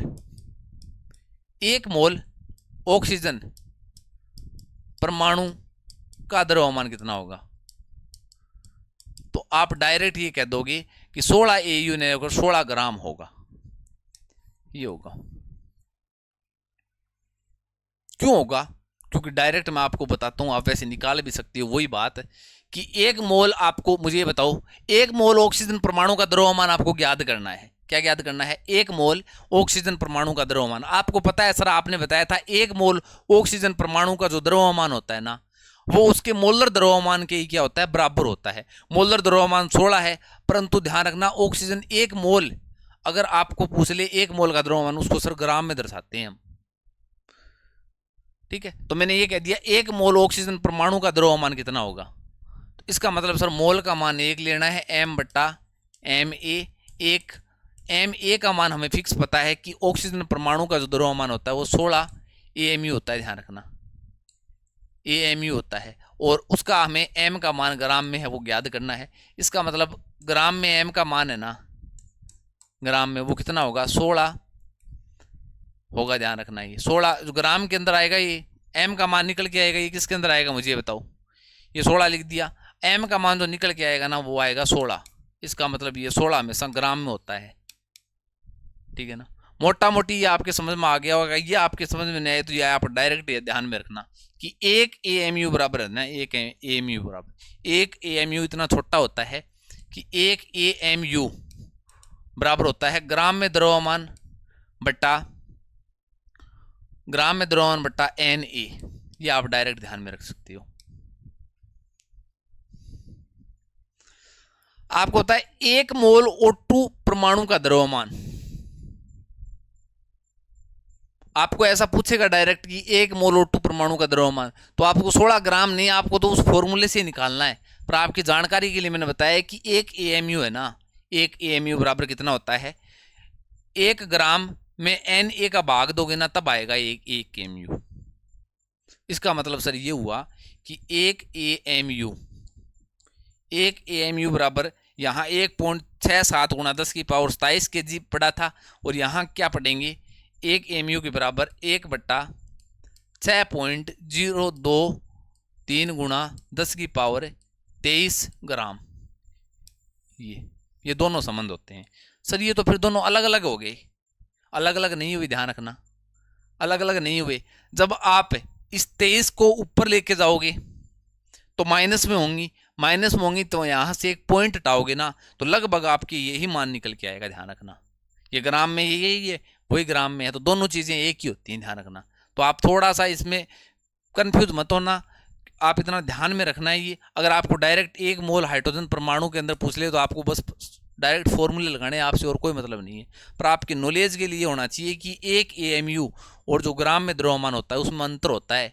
एक AMU बराबर 1.67 गुणा 10 की पावर 23 kg होता है। ध्यान रखना AMU वो छोटा होता है। ध्यान रखना अगर एक AMU है वो ग्राम में देखेंगे ना तो इतना ग्राम होगा, 1/6.023 गुणा 10 की पावर 23 ग्राम होगा। ध्यान रखना एक AMU, तो एक AMU है ना, एक AMU आप ये कह सकते हो 1/Na ग्राम होगा। ये चीज और ये चीज एक ही है। ध्यान रखना ये चीज और ये चीज मान एक ही निकल के आएगा, आप निकाल के देखना। तब मैंने यहाँ नोट लगा लिख दिया एक AMU बराबर 1/Na ग्राम होता है। ध्यान रखना ठीक है। जैसे नाइट्रोजन के परमाणु का मास पूछ ले आपको तो आपको पता ही है 14 AMU होता है। नाइट्रोजन के एक मोल का मास पूछ ले तो सर हमें क्या मतलब है, हमें इतना बोल याद नहीं रखना, हम तो डायरेक्ट याद करेंगे। एक मोल का आगे वाले ने मास पूछा है, हमसे क्या मांगता है ये है, सरकार जवाब मांगती है भाई साहब, जनता जवाब मांगती है, सरकार तो के मुंह लेके जवाब मांगे। देखो हमें तो ये एन के रटेंगे थोड़ी सर, आपसे पढ़ रहे हैं, रटेंगे थोड़ी। एन के एक मोल का मास ज्ञात करना है, द्रव्यमान ज्ञात करना है बस। हमें क्या मतलब है, हमें तो पता है मोल बराबर मम्मा याद है, हमें तो अपनी मम्मा याद है, बस बात खत्म। ठीक है ना। मोल का मान 1 है तो 1 रख देंगे। एम का मान आप कह रहे हो याद करना है, एम ए का मान हमारे पास है। एम ए का मान कितना है? नाइट्रोजन का द्रव्यमान कितना है? मोलर द्रव्यमान नाइट्रोजन का सर, नाइट्रोजन कितना होता है? 14 होता है, तो ये लीजिए सर 14। तो एम का जो मान निकल के आ जाएगा वो 14 ग्राम। तो 1 मोल नाइट्रोजन के 1 मोल का द्रव्यमान 14 ग्राम। हमें क्या छाप है इसकी?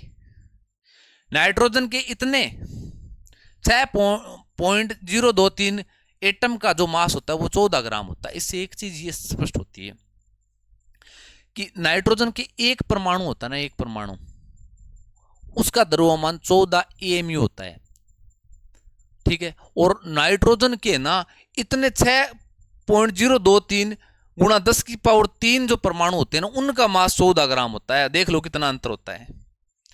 ये कह रहा है मित्रों कि एक जो नाइट्रोजन है, नाइट्रोजन परमाणु का द्रव्यमान है ना, द्रव्यमान वो कितना होता है? एक नाइट्रोजन परमाणु का जो द्रव्यमान होता है ना, एक नाइट्रोजन परमाणु का द्रव्यमान होता है वो 14 एएमयू होता है। परंतु ये कह रहा है कि एक नाइट्रोजन नहीं, अगर 6.023 गुणा 10 की पावर 23 नाइट्रोजन परमाणु है ना, परमाणु है, नाइट्रोजन क्या है? नाइट्रोजन परमाणु है। परमाणु का द्रव्यमान है ना, द्रव्यमान वो कितना होता है? 14 ग्राम होता है। ये लो सर, ये कैसे आया? ये तो वैसे ही आया, ऐसे कैसे आया? देखो आपने ये निकाल लिया, 1 मोल नाइट्रोजन का द्रव्यमान बराबर 14 ग्राम। ये तो अभी निकाला है ना 14 ग्राम। तो मुझे बताओ 1 मोल के अंदर कितने परमाणु होते हैं? सर 1 मोल कोई भी हो, उसके अंदर परमाणु 6.023 गुणा 10 की पावर 23 ही होते हैं। इसका मतलब है 6.023 गुणा 10 की पावर 23 नाइट्रोजन परमाणु का द्रव्यमान 14 ग्राम होता है। मोटी मोटी बात के समझ में आई? मैंने बताओ सर, अब तो बहुत की समझ में आ गया हमारे। आ चीज तो बहुत बढ़िया समझ में आई है गुरुजी। क्या अपन सीधो एक नाइट्रोजन परमाणु है नहीं, एक नाइट्रोजन परमाणु बिंगो द्रव्यमान 14 एएमयू है।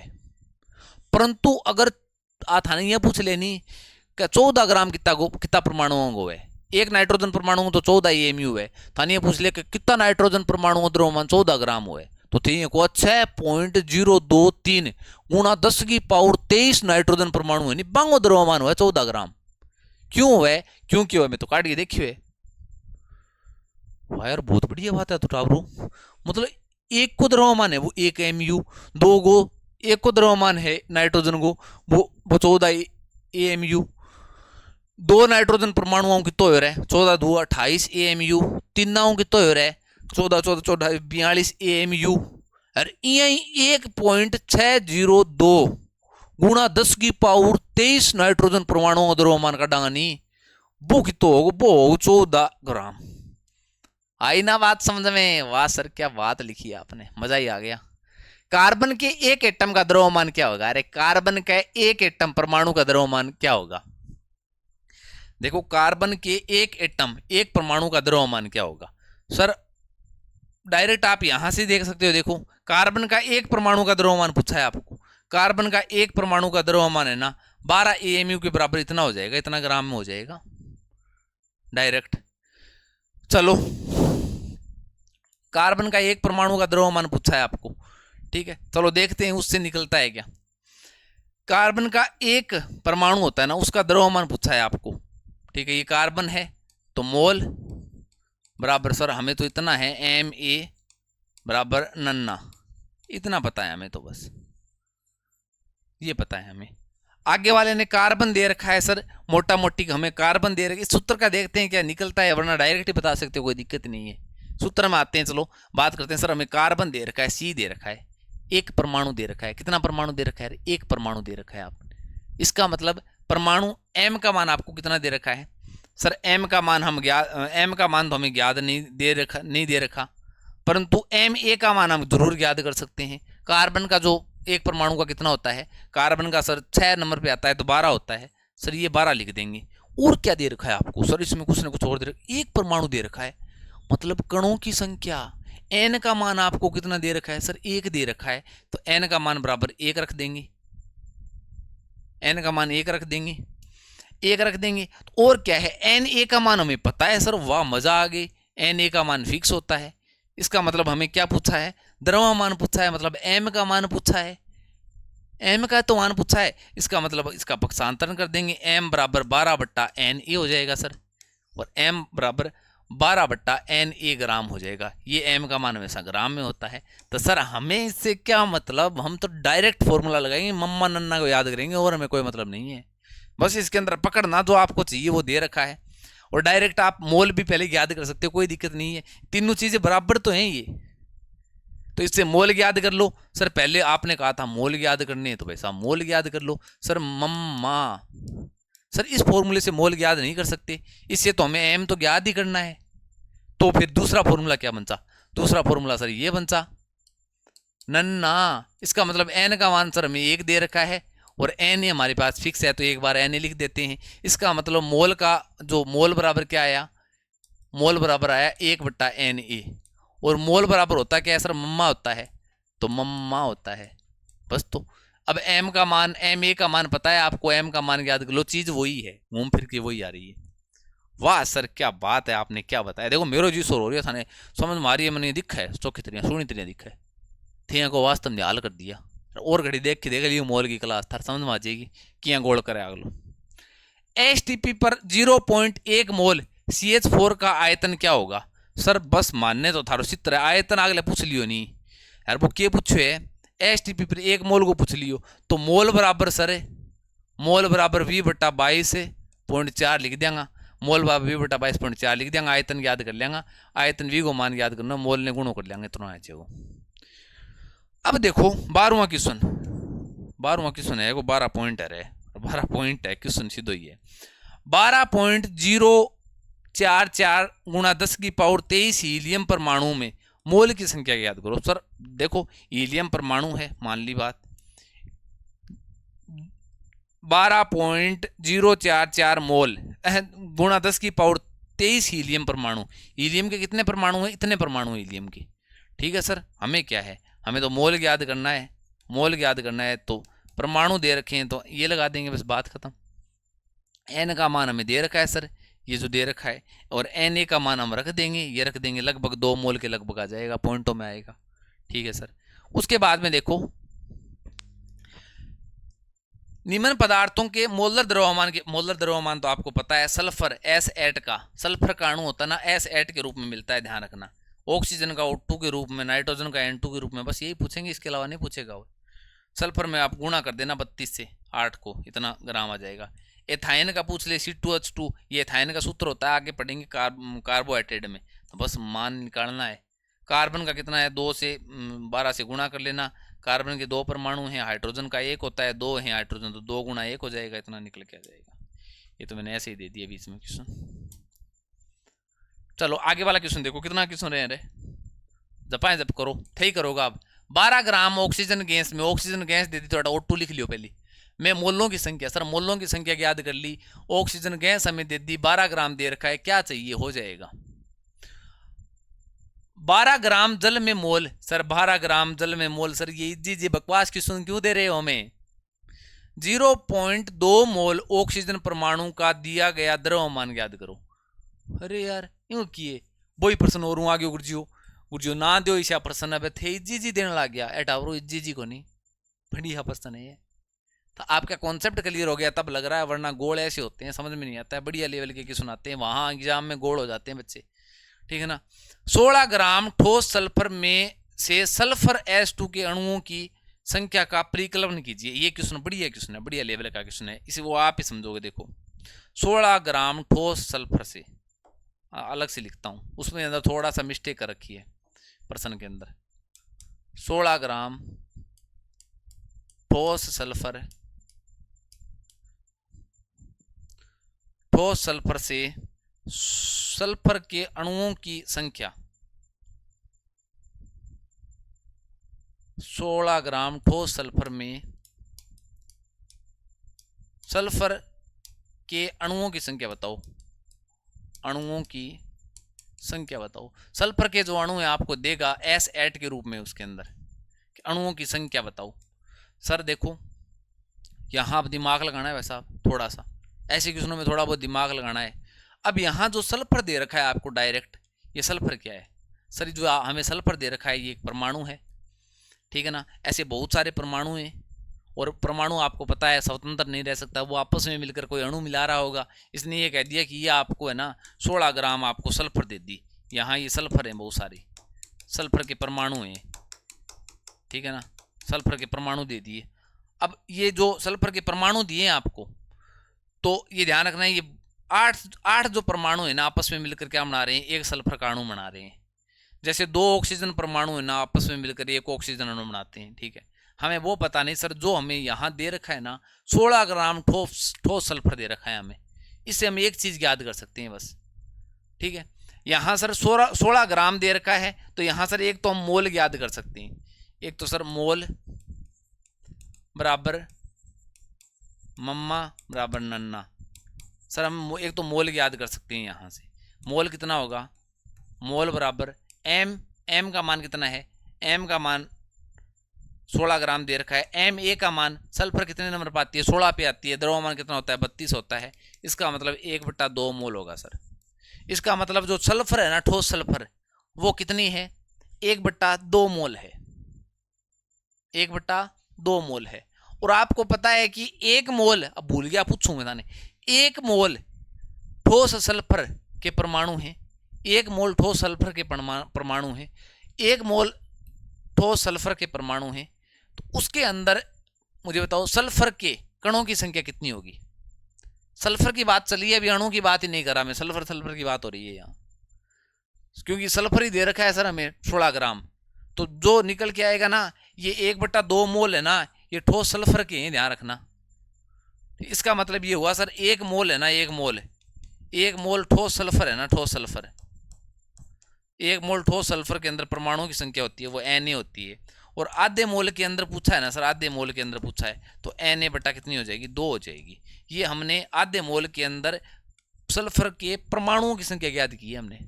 अब आगे क्वेश्चन में क्या पूछ रखा है वो हिसाब से देखकर बताएंगे, ठीक है ना। ये जो डाटा दे रखे हैं ये केवल सल्फर के संबंधी दे रखे हैं सर, हमें 16 ग्राम ठोस सल्फर ये दे रखा है, सल्फर के संबंधी डाटा दे रखे हैं, तो जो भी कण आएंगे वो सल्फर के ही आएंगे, ठीक है। तो यहाँ इतने कण निकल के आएंगे, एक तो ये हो गया, वरना आप डायरेक्ट यही ध्यान रखो। देखो मोल याद कर लिया आपने, मोल याद करते ही आपको अणुओं की संख्या पूछिए, इसका मतलब कणों की चर्चा चल रही है, कणों की संख्या के बारे में चर्चा चल रही है।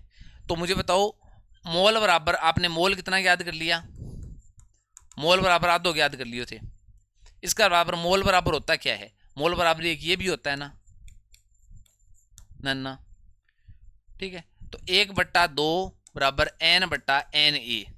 अब मुझे ये बताओगे आप कि यहाँ Na क्या है सर, यहाँ Na अवगाद्रो संख्या है, यहाँ ये N क्या है जो आप याद कर रहे हो, वो सर कणों की संख्या है, क्या है, कणों की संख्या है। अब वो मुझे बताओ कण किसके हैं, कण किसके हैं, ठोस सल्फर है, ये ठोस सल्फर दिया है आपको, सल्फर अणु नहीं दिया ना, इसका मतलब सर ये कणों की बात कर रहा है ना, ये सल्फर बस 1% ढंग का है, ये सल्फर के परमाणुओं की संख्या है, ये परमाणुओं की संख्या है, सल्फर के परमाणुओं की संख्या है, ये कणों की संख्या है वो, क्योंकि यही मान दे रखा है हमें, जो मान दे रखा है उससे निकाला है हमने, तो सल्फर के परमाणुओं की संख्या है। इसका मतलब सर N बराबर हम याद करेंगे ना, N बराबर याद करेंगे तो N बराबर ये Na इधर चला जाएगा, तो Na बट्टा क्या आ जाएगा, 2 आ जाएगा, ठीक है। इसका मतलब N बराबर जो आएगा ना वो 6.023 गुणा 10⁻23/2, इसका मतलब डायरेक्ट हम 6 ही मानते हैं ना इसको,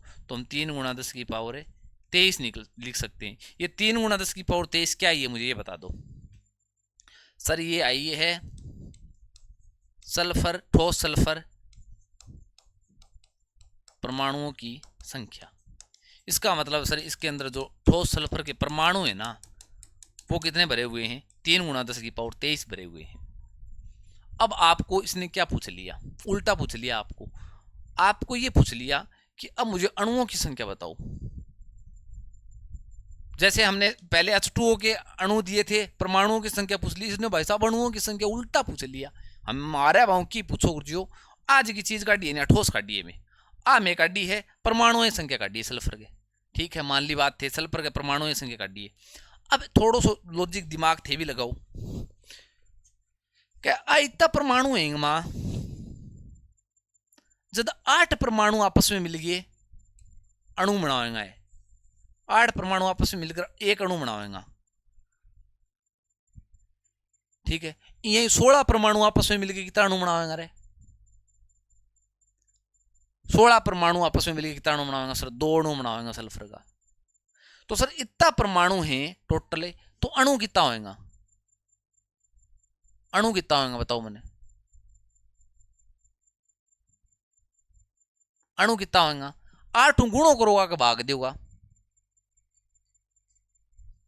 इतना तो लॉजिक ही है यार, इनमें इतना कॉम्प्लिकेट ना समझो इन्हें। मैंने बताओ 8 परमाणु हैं, 8 परमाणु हैं, वे एक अणु बनावे, कितना बनावे, एक अणु बनावे, 8 परमाणु मिल गए, 8 परमाणु एक अणु बनावे, बनावे कौन बनावे, तो मैं ये पूछूं ताने भाई, बात टॉफियरी बात है, एक परमाणु कितना अणु बनाओगे सर, 1/8, वो 8 भाग मुड़ जो इतना अणु बनाओगे। मैं ये पूछूं एक परमाणु नहीं, इतना परमाणु कितना बनावे, मैं पूछूं 3 गुणा 10 की पावर 23 परमाणु आपस में मिलकर कितना अणु बनावे, 1/8 गुणा 3 गुणा 10 की पावर 23, इतना बनावेगा।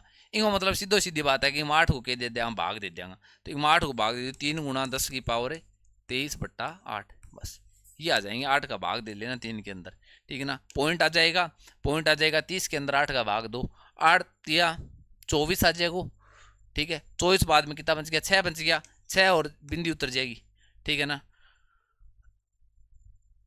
7 8 56, 56 4 आ जाएगा, तो 0.37 गुणा 10 की पावर लगभग कितना आओगे, 23, ये उत्तर आ जाएगा। आई ना बात समझ में, लॉजिक तो यही है इसका। अब आप डायरेक्ट वही बात है, मैंने कह दिया ये आप डायरेक्ट ये फॉर्मूला लगा दो, ये बात तो एक ही है सर, हम ये इतना काम में ले लेंगे, बस इतना काम में ले लेंगे, मोल ज्ञात करने की कोई आपत्ति नहीं, ये ज्ञात कर लेंगे तो मोल अपने आप निकल जाएगा। ये काम में ले लोगे, ये काम में पता है आपको इन 4 चीज़ों की चर्चा चल रही है यहाँ। 16 ग्राम है तो इन स्थान पर उपलय स्थान पर 16 लिख दियो। एम ए थाने बेरो है, ठोस सल्फर है, ठोस सल्फर को कितो है, एस को कितो है 32 है, वो आ गयो बराबर एन को मान, एन को मान अपन ठोस सल्फर है, सल्फर ब्रेडी है, सल्फर को अपन के दे रखियो, ठोस सल्फर को न क्यों अणु को अपन ग्राम में द्रव्यमान दे रखियो सर, अपन सल्फर को दे रखियो है, तो पूरो को पूरो अणु को सल्फर परमाणु को, वो यहाँ क्या सल्फर परमाणु है वो 16 ग्राम ब्रेडी है, इनको मतलब कणा की संख्या आएगी भाई, सल्फर परमाणु ही आएगी, ई फॉर्मूलों काम आओगी। तो सर एन ए को मान अपन बेरो है, तो एन को मान सर ठोंके कर लेंगे, ज्ञात कर लेंगे, वो एन क्या है, वो अगर अपन 16 ग्राम अगर ठोस सल्फर परमाणु को देड़ो है नहीं, इतना परमाणु भरेड़ो है इतनो ग्राम, तो भाई साहब कणा की संख्या आएगी भाई, परमाणु ही आएगी। अगर ये कहें तो नहीं 16 ग्राम सल्फर के अणु, ये प्रश्न ऐसा दे देता 16 ग्राम सल्फर के अणु में सल्फर के परमाणुओं की संख्या याद करो, ये प्रश्न आ जाता है इसके स्थान पर। चलो मैं चेंज करता हूं, देखो आपके दिमाग में ऐसा बैठा दूंगा, याद रखोगे 16 ग्राम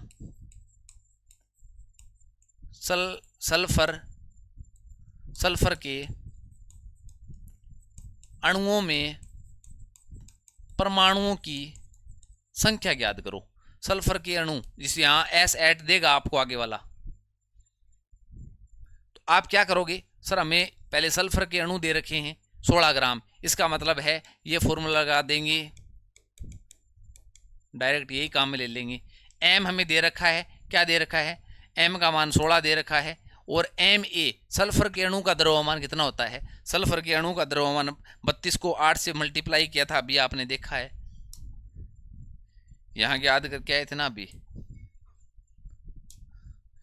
यहाँ याद किया था ना, ये देखो सल्फर के 256 होता है, तो सर 256 होता है, तो ये लो 16/256 बराबर है, एन का मान याद करना है, एन ए का मान हमें पता है, ठीक है। तो अब 16 256 कट्टा है गिरा, बताओ कितनी बार कट्टा है, 16 बार कट्टा है, 16 स्क्वायर कितनी बार 256 हुआ है, तो सर इसका मतलब ये हुआ, इसको काटेंगे ना तो 1/16 आ जाएगा, 1/16 हो जाएगा, एन, एन का मान, अब यहाँ जो एन निकलेगा वो क्या निकलेगा मुझे बताओ सर। ये एन होता है कणों की संख्या। अब मुझे बताओ ये जो 16 ग्राम है ये सल्फर के अणु का द्रव्यमान है, तो ये यहाँ पे जो कण होंगे ना सर वो होंगे सल्फर के अणुओं की संख्या।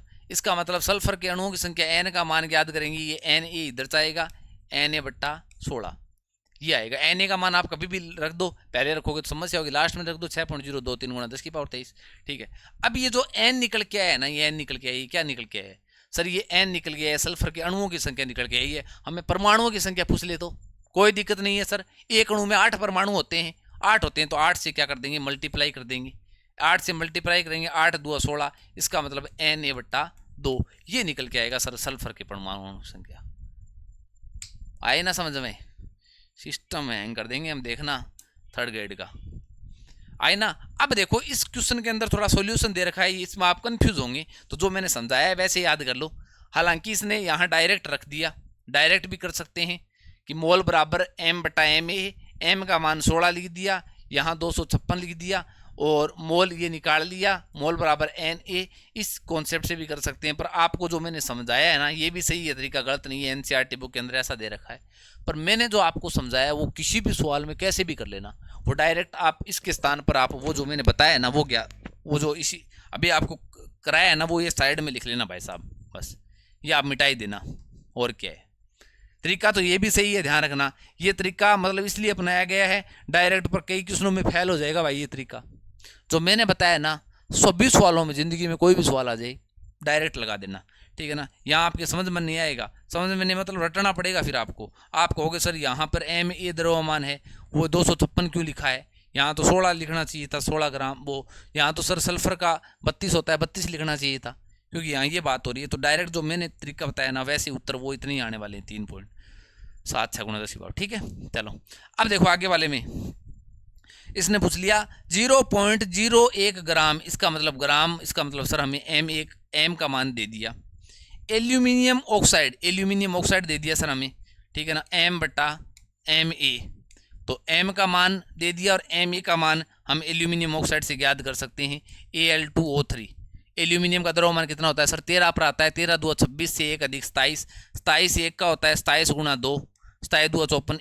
एल्यूमिनियम Al2 का कितना हो जाएगा, 54 हो जाएगा। ऑक्सीजन का कितना होता है सर, ऑक्सीजन का 16 होता है, 16 2 32, 16 3 48, 48 ये टोटल इसका निकल के आएगा, 8 4 12 2 हंसलागी 110, 102 निकल के आएगा टोटल। ठीक है, तो एल्यूमिनियम ऑक्साइड का टोटल सर हम एम ए हम याद कर लेंगे, एम हमें दे दिया। आगे चलते हैं क्या पूछा है, मैं एल्यूमिनियम आयनों की संख्या, सर आयनों की संख्या पूछ ली इसने, तो सबसे पहले हम यहाँ से आयनों की संख्या याद करेंगे ना, तो सर हमें पहले मोल याद करने होंगे।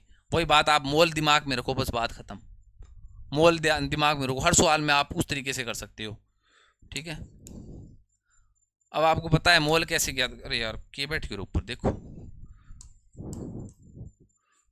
देखो आपको मोल कोई भी सवाल हो उसमें आप पहले मोल याद करोगे, उसके बाद में जो पूछा है वो याद कर लोगे, वरना आप सीधा वही है यार, आप मोल बराबर है मम्मा बराबर नन्ना, या तो आप डायरेक्ट ये फॉर्मूला भी लगा सकते हो, यहाँ से आपको पता चलने लग जाएगा। फिर भी आपने सर कहा है मोल याद करना है हर किसी में, तो मोल याद करोगे तो किससे करोगे सर, इसमें ये ग्राम में दे रखा है तो इससे सही रहेगा मम्मा, इससे ही याद कर सकेंगे।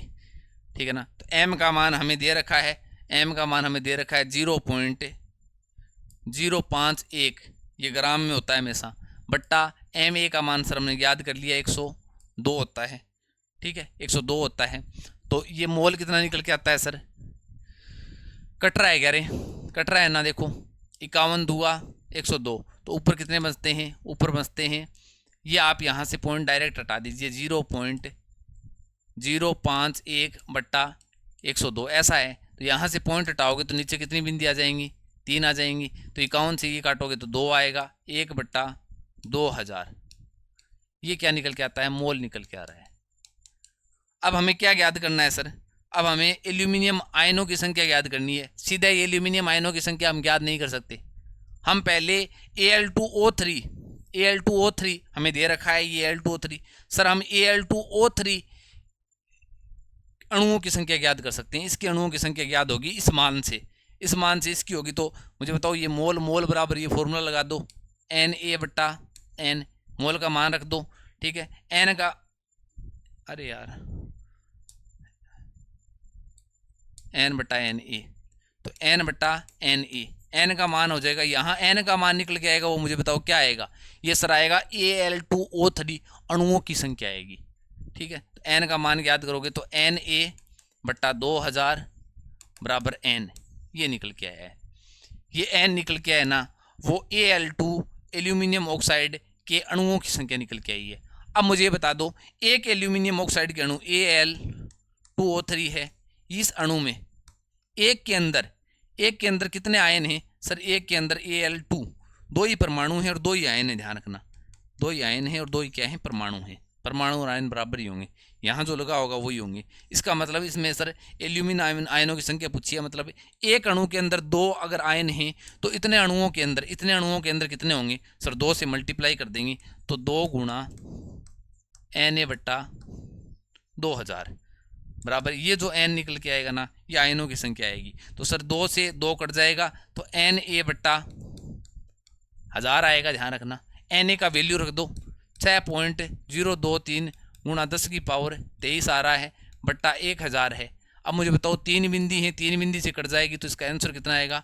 6.023 गुणा 10 की पावर 20, ये निकल गया। ये प्रश्न बढ़िया है, चलो देखते हैं, इतना ही आ रहा है इसका आंसर 6.023 गुणा 10 की पावर 20 आयन, ठीक है ना। बस यही है, ये डायरेक्ट ये फॉर्मूला लगा दिया। यहाँ एन का मान याद करना है, तो एन का मान याद करना है तो एन बराबर एम बटा, पहले मान नहीं रखा, ये अब मान रख दिया इसके बाद में, अब इसका मान रख दिया, एक ही बात है, ठीक है। चलो तो अब आगे वाला क्वेश्चन है ये, इसके अंदर भी थोड़ी सी मिस्टेक कर रखी है, ठीक है ना। जल के 0.2 मोल में O2 व H2 परमाणुओं की संख्या, यहाँ O2 परमाणु नहीं होते, यहाँ ध्यान रखना ऑक्सीजन और हाइड्रोजन के परमाणुओं की संख्या याद करनी है, वह जल के अणुओं की संख्या भी याद करो। सर जो हमें ये दे रखा है ना, जल में 0.2 मोल जल के दे रखे हैं, जल के मोल दे रखे हैं 2.5 मोल, बस बात खत्म, इतना दे रखा है हमें। इनसे हम याद कर लेंगे, क्या पूछा है? परमाणु अणुओं की संख्या पूछा है ना, तो एन का मान याद कर लेंगे। इससे मान याद करेंगे तो एम बट्टा M0 Ma, एन बट्टा Na है सर। Na का मान हमें पता है, इसके बराबर मोल ही होता है, एक ही बात है, मोल होता है, ठीक है ना। तो हमें कणों की संख्या पूछा है तो ये फॉर्मूला काम में ले लेंगे ना, एक ही बात है, वो बाद में उससे वैसे निकालेंगे, एक ही बात है। तो Na है वो हमें पता है, जल का जो मोलर द्रव्यमान है हमें पता है, H2O का कितनी बार निकाल चुके हैं मुझे बताओ? 2 + 16 18 होता है, ठीक है। तो ये हमें पता है सर, ये हमें पता है, ठीक है। और M जो द्रव्यमान है वो हमें दे रखा है, देखो सर M हमें नहीं दे रखा, तो क्या दे रखा है आपको? अरे क्या दे रखा है रे? जल के 2.5 मोल में जल के अणुओं की संख्या याद करो। जल है, जल दे रखा है कि 2.5 मोल में, ठीक है ना, 2.5 मोल में जल के अणुओं की संख्या याद करनी है डायरेक्ट हमें, ठीक है। जल के 2.5 मोल हमें दे रखा है। अच्छा मोल दे रखे टाबरो, फिर गुरुजो वो तो अपन दे ही कौन रखियो, देखो वो अगर अपन सूत्र ले लिया काम में तो अपन देखो गुरुजो 2 मान तो आप गया अपने 2 और हैं जिका डेढ़ा को नहीं, तो मतलब एक ने डेढ़ हो तो याद कर लेता, पर अपन मोल दे रखे नहीं, मोल बराबर किसो फॉर्मूला काम में लेंगा सर, मोल दे रखे और जल को आप एम ए याद कर लेंगे तो वही ले लिया एम बट्टा एम ए, बस बात कर। अरे भाई साहब कोई भी क्वेश्चन हो जिंदगी का तो इसमें 2.5 रख देंगे सर, उसके बराबर एम एम एम एम बट्टा एम ए, एम बट्टा, अरे यार हमें एम बट्टा एम क्यों याद करना है सर? एम अगर पूछे तो कोई दिक्कत नहीं, एम याद करना हो तो क्या ले लेंगे, वो जो मोलर द्रव्यमान एम में कितना होता है 18 होता है, तो एम पूछे तो डायरेक्ट 2.5 गुणा 18। अगर मात्रा पूछे तो ये याद कर लेंगे सर, मात्रा हमें पूछ ही नहीं रहा तो मोल मोल बराबर वो फॉर्मूला ले लेंगे, ये ले लेंगे डायरेक्ट मोल बराबर नन्ना। परमाणु अणुओं की बात है तो n वाला ही लेंगे, तो यहाँ 2.5 बराबर n का मान हमें पूछा है सर, और Na का मान फिक्स है हमें पता है, तो n का मान निकल के आएगा, n बराबर निकल के आएगा 2.5 गुणा Na। अब मुझे बताओ ये जो n निकल के आया है ये क्या है सर? ये जल लिया है तो जल के अणुओं की संख्या है, ये जल के क्या है? अणुओं की संख्या है। जल के क्या है? अणुओं की संख्या है, ये जल के अणुओं की संख्या है। तो ध्यान रखना Na है ना, Na जो n निकल के यहाँ आया है वो 2.5 Na है। इसका मतलब क्या हुआ? 2.5 Na, ये जो n निकल के आया ना, ये n निकल के आया 2.5 Na, ये जो n है ना ये क्या है? जल के अणुओं की क्या है? संख्या है। ये बात एकदम राइट है, ठीक है, ये सही होगी। अब सर हमें हाइड्रोजन और ऑक्सीजन परमाणुओं की संख्या याद करनी है ना, तो कोई दिक्कत नहीं, याद कर देंगे। हमें n बराबर ये निकल के आ गया 2.5 गुणा Na, ये Na का तो मान कदी रख देंगे आप जी करो। तो है अणुओं की संख्या। अब मुझे बताओ H2O के अंदर हाइड्रोजन परमाणुओं की संख्या पूछ लूं। हाइड्रोजन परमाणु कितने हैं इसके अंदर? सर इसके अंदर 2 हाइड्रोजन परमाणु हैं। अगर सर टोटल परमाणुओं की संख्या पूछता ना, टोटल परमाणुओं की संख्या पूछता कि H2O अणुओं की संख्या निकल के आई इतनी, तो एक अणु के टोटल परमाणु 3 है, 3 है। तो सर ये तो अणुओं की संख्या है, इतने अणु हैं, एक अणु के अंदर 3 परमाणु हैं, तो सर 3 से हम डायरेक्ट क्या कर देते? गुणा कर देते। तो ये क्या आ जाता है? कुल परमाणुओं की संख्या आ गई। फिर इसने अलग अलग पूछ लिया। ये कह रहा है कि जो इसके अंदर है ना, पूरा जो आपने जल लिया है इसके अंदर हाइड्रोजन H2O, इसमें आपने अणुओं की संख्या तो बता दी कि कितनी होती है, 2.5 गुणा Na होती है, परंतु आपको ये पूछ ले कि इसके अंदर हाइड्रोजन परमाणु कितने होंगे। इसका मतलब ये हुआ सर एक H2O के अंदर हाइड्रोजन परमाणु कितने होते हैं? 2 होते हैं, 2 होते हैं। एक H2O, एक अणु के अंदर हाइड्रोजन के परमाणु 2 होते हैं मित्रों। तो इतने जो जल के अणुओं के अंदर हाइड्रोजन परमाणु कितने होंगे सर? 2 एक के अंदर होते हैं, तो 2 को इससे 2.5 गुणा Na से मल्टीप्लाई कर देंगे, ये हाइड्रोजन परमाणु की संख्या आ जाएगी। ऑक्सीजन परमाणु की संख्या, सर एक अणु के अंदर ऑक्सीजन के परमाणु की संख्या 1 होती है, तो इतने अणुओं के अंदर कितनी होगी? 1 ही होगी, तो 2.5 गुणा Na गुणा 1, तो ये तो होगी वो अणुओं की संख्या होगी H2O के, और यही ऑक्सीजन के परमाणुओं की संख्या होगी, और ये 2 से मल्टीप्लाई कर देंगे, H2 परमाणुओं की संख्या होगी। तो ये जो n निकाला है ना, n निकाला है, डायरेक्ट लिख दिया मैंने 2.5 गुणा, पहले ये निकालना है, फिर ये निकालना है, फिर ये निकालना है। 2.5 गुणा 2 गुणा Na, ये मान इतना है। ये यहाँ अणु ने लिखकर इसको काट के कर लेना। ये क्या है? 2 से मल्टीप्लाई किया है, हाइड्रोजन में परमाणुओं की संख्या है। ये क्या है? हाइड्रोजन में परमाणुओं की संख्या है। ये अणु काट देना है यहाँ से। ये क्या है? n जो निकल के आता है ना, ये ऑक्सीजन परमाणुओं की संख्या है, और ये n है ना, n ये अणु सही है यहाँ पे अणु, तो ये नाइट्रोजन है, ये जल के अणुओं की संख्या है। बस ये अणु वाले तीनों काट सकते हो, कोई दिक्कत नहीं। बताओ याद नहीं कर लोगे क्या? कर लोगे। अब देखो ये 3rd ग्रेड के अंदर आया था, बताओ झटके के साथ बताओ मुझे, ये कि निम्न में सर्वाधिक संख्या उपस्थित है, सर्वाधिक परमाणुओं की संख्या किसके अंदर उपस्थित है? इसका मतलब सर ये हमें दे रखा है, मतलब फॉर्मूला हमें डायरेक्ट m मम्मा नन्ना ये फॉर्मूला लगाना है। हमें क्या याद करनी है? n का मान याद करना है। तो फॉर्मूला n का मान याद करना है, तो पहले फॉर्मूले को निकाल लेते हैं। n बराबर m मम्मा, और ये Na गुणा में चला जाएगा Na, बस सर ये आ गया। अब हमें परमाणुओं की संख्या याद करनी है। इसके अंदर कितने परमाणु हैं? m का मान कितना है? ग्राम के अंदर दे रखा है सर 4 है, 4/m में कितना है? हीलियम का द्रव्यमान सर 4 होता है, गुणा में Na। इसका मतलब 4 से 4 कट गया, 1 Na निकल के आ गया यहाँ से। इसके अंदर परमाणुओं की संख्या 1 Na है, ठीक है। इसके अंदर परमाणुओं की संख्या याद करनी है सर, तो ऊपर क्या है? m है द्रव्यमान, वो 46 है, नीचे Ma कितना है? नाइट्रोजन का 23 होता है, और गुणा में Na। ये फॉर्मूला डायरेक्ट वैसे ही मान रखते हो, कोई दिक्कत नहीं है। 23 दुआ 46, इसका मतलब सर यहाँ 2 Na निकल के आता है। Na का मान रखने की कहाँ हो सकता है? यहाँ सर 1 Na निकल के आता है, ठीक है। अब इसके अंदर देख लो कैल्शियम के, वही सर m/Ma।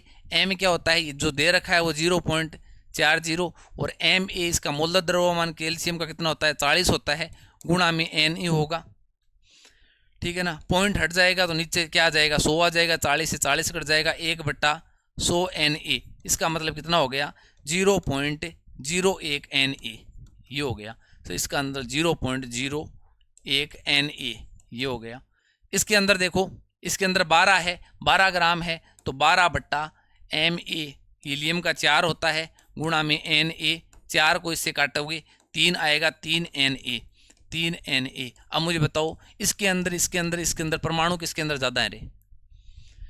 यहाँ एक Na है, इसका मतलब है यहाँ 1 गुणा 6.023 गुणा 10⁻23 परमाणु है हीलियम के। यहाँ 2Na, इसका मतलब 2 से गुणा कर दो Na से, यहाँ 0.01 से Na से गुणा कर दो, यहाँ 3 से गुणा कर दो। सर्वाधिक किसने? 3 से गुणा यहाँ और ये सर्वाधिक, ये सबसे कम है बस परमाणुओं की संख्या। बताओ, मोटा मोटी आपको 2 फॉर्मूले काम में लेने हैं। आई होप कि बहुत बढ़िया तरीके से टॉपिक समझ में आया होगा। एक जो 2 त्रुटि हैं छोटी मोटी वो सही कर लेना भाई साहब, मैं आपको बता देता हूँ। ये मैं जिन्होंने नोट्स ले रखे हैं वहाँ भी डाल दूंगा। ये अणु वाला है ना, अणु वाला, ये यहाँ से काट देना, अणु, ठीक है ना, अणु काट देना, जिससे आगे सही है, कोई दिक्कत नहीं। उसके बाद में ये जो ठोस सल्फर वाला, ये एनसीईआरटी के अंदर ऐसे ही दे रखा है, या आरबीसी के अंदर है, पर आप जो मैंने जो तरीका बताया वो कर लेना, ये सही है, गलत नहीं है ये नोट्सों के अंदर, ठीक है ना। एक थोड़ा सा यहाँ जो गड़बड़ की हुई है वो मैंने आपको बता दी पीछे, ये जो CO2 के अंदर की है कि हाँ, यहाँ अणु कर लेना, ध्यान रखना, ठीक है। तो स्थान पर चलो, ओके। आई होप कि बहुत बढ़िया समझ में आया होगा।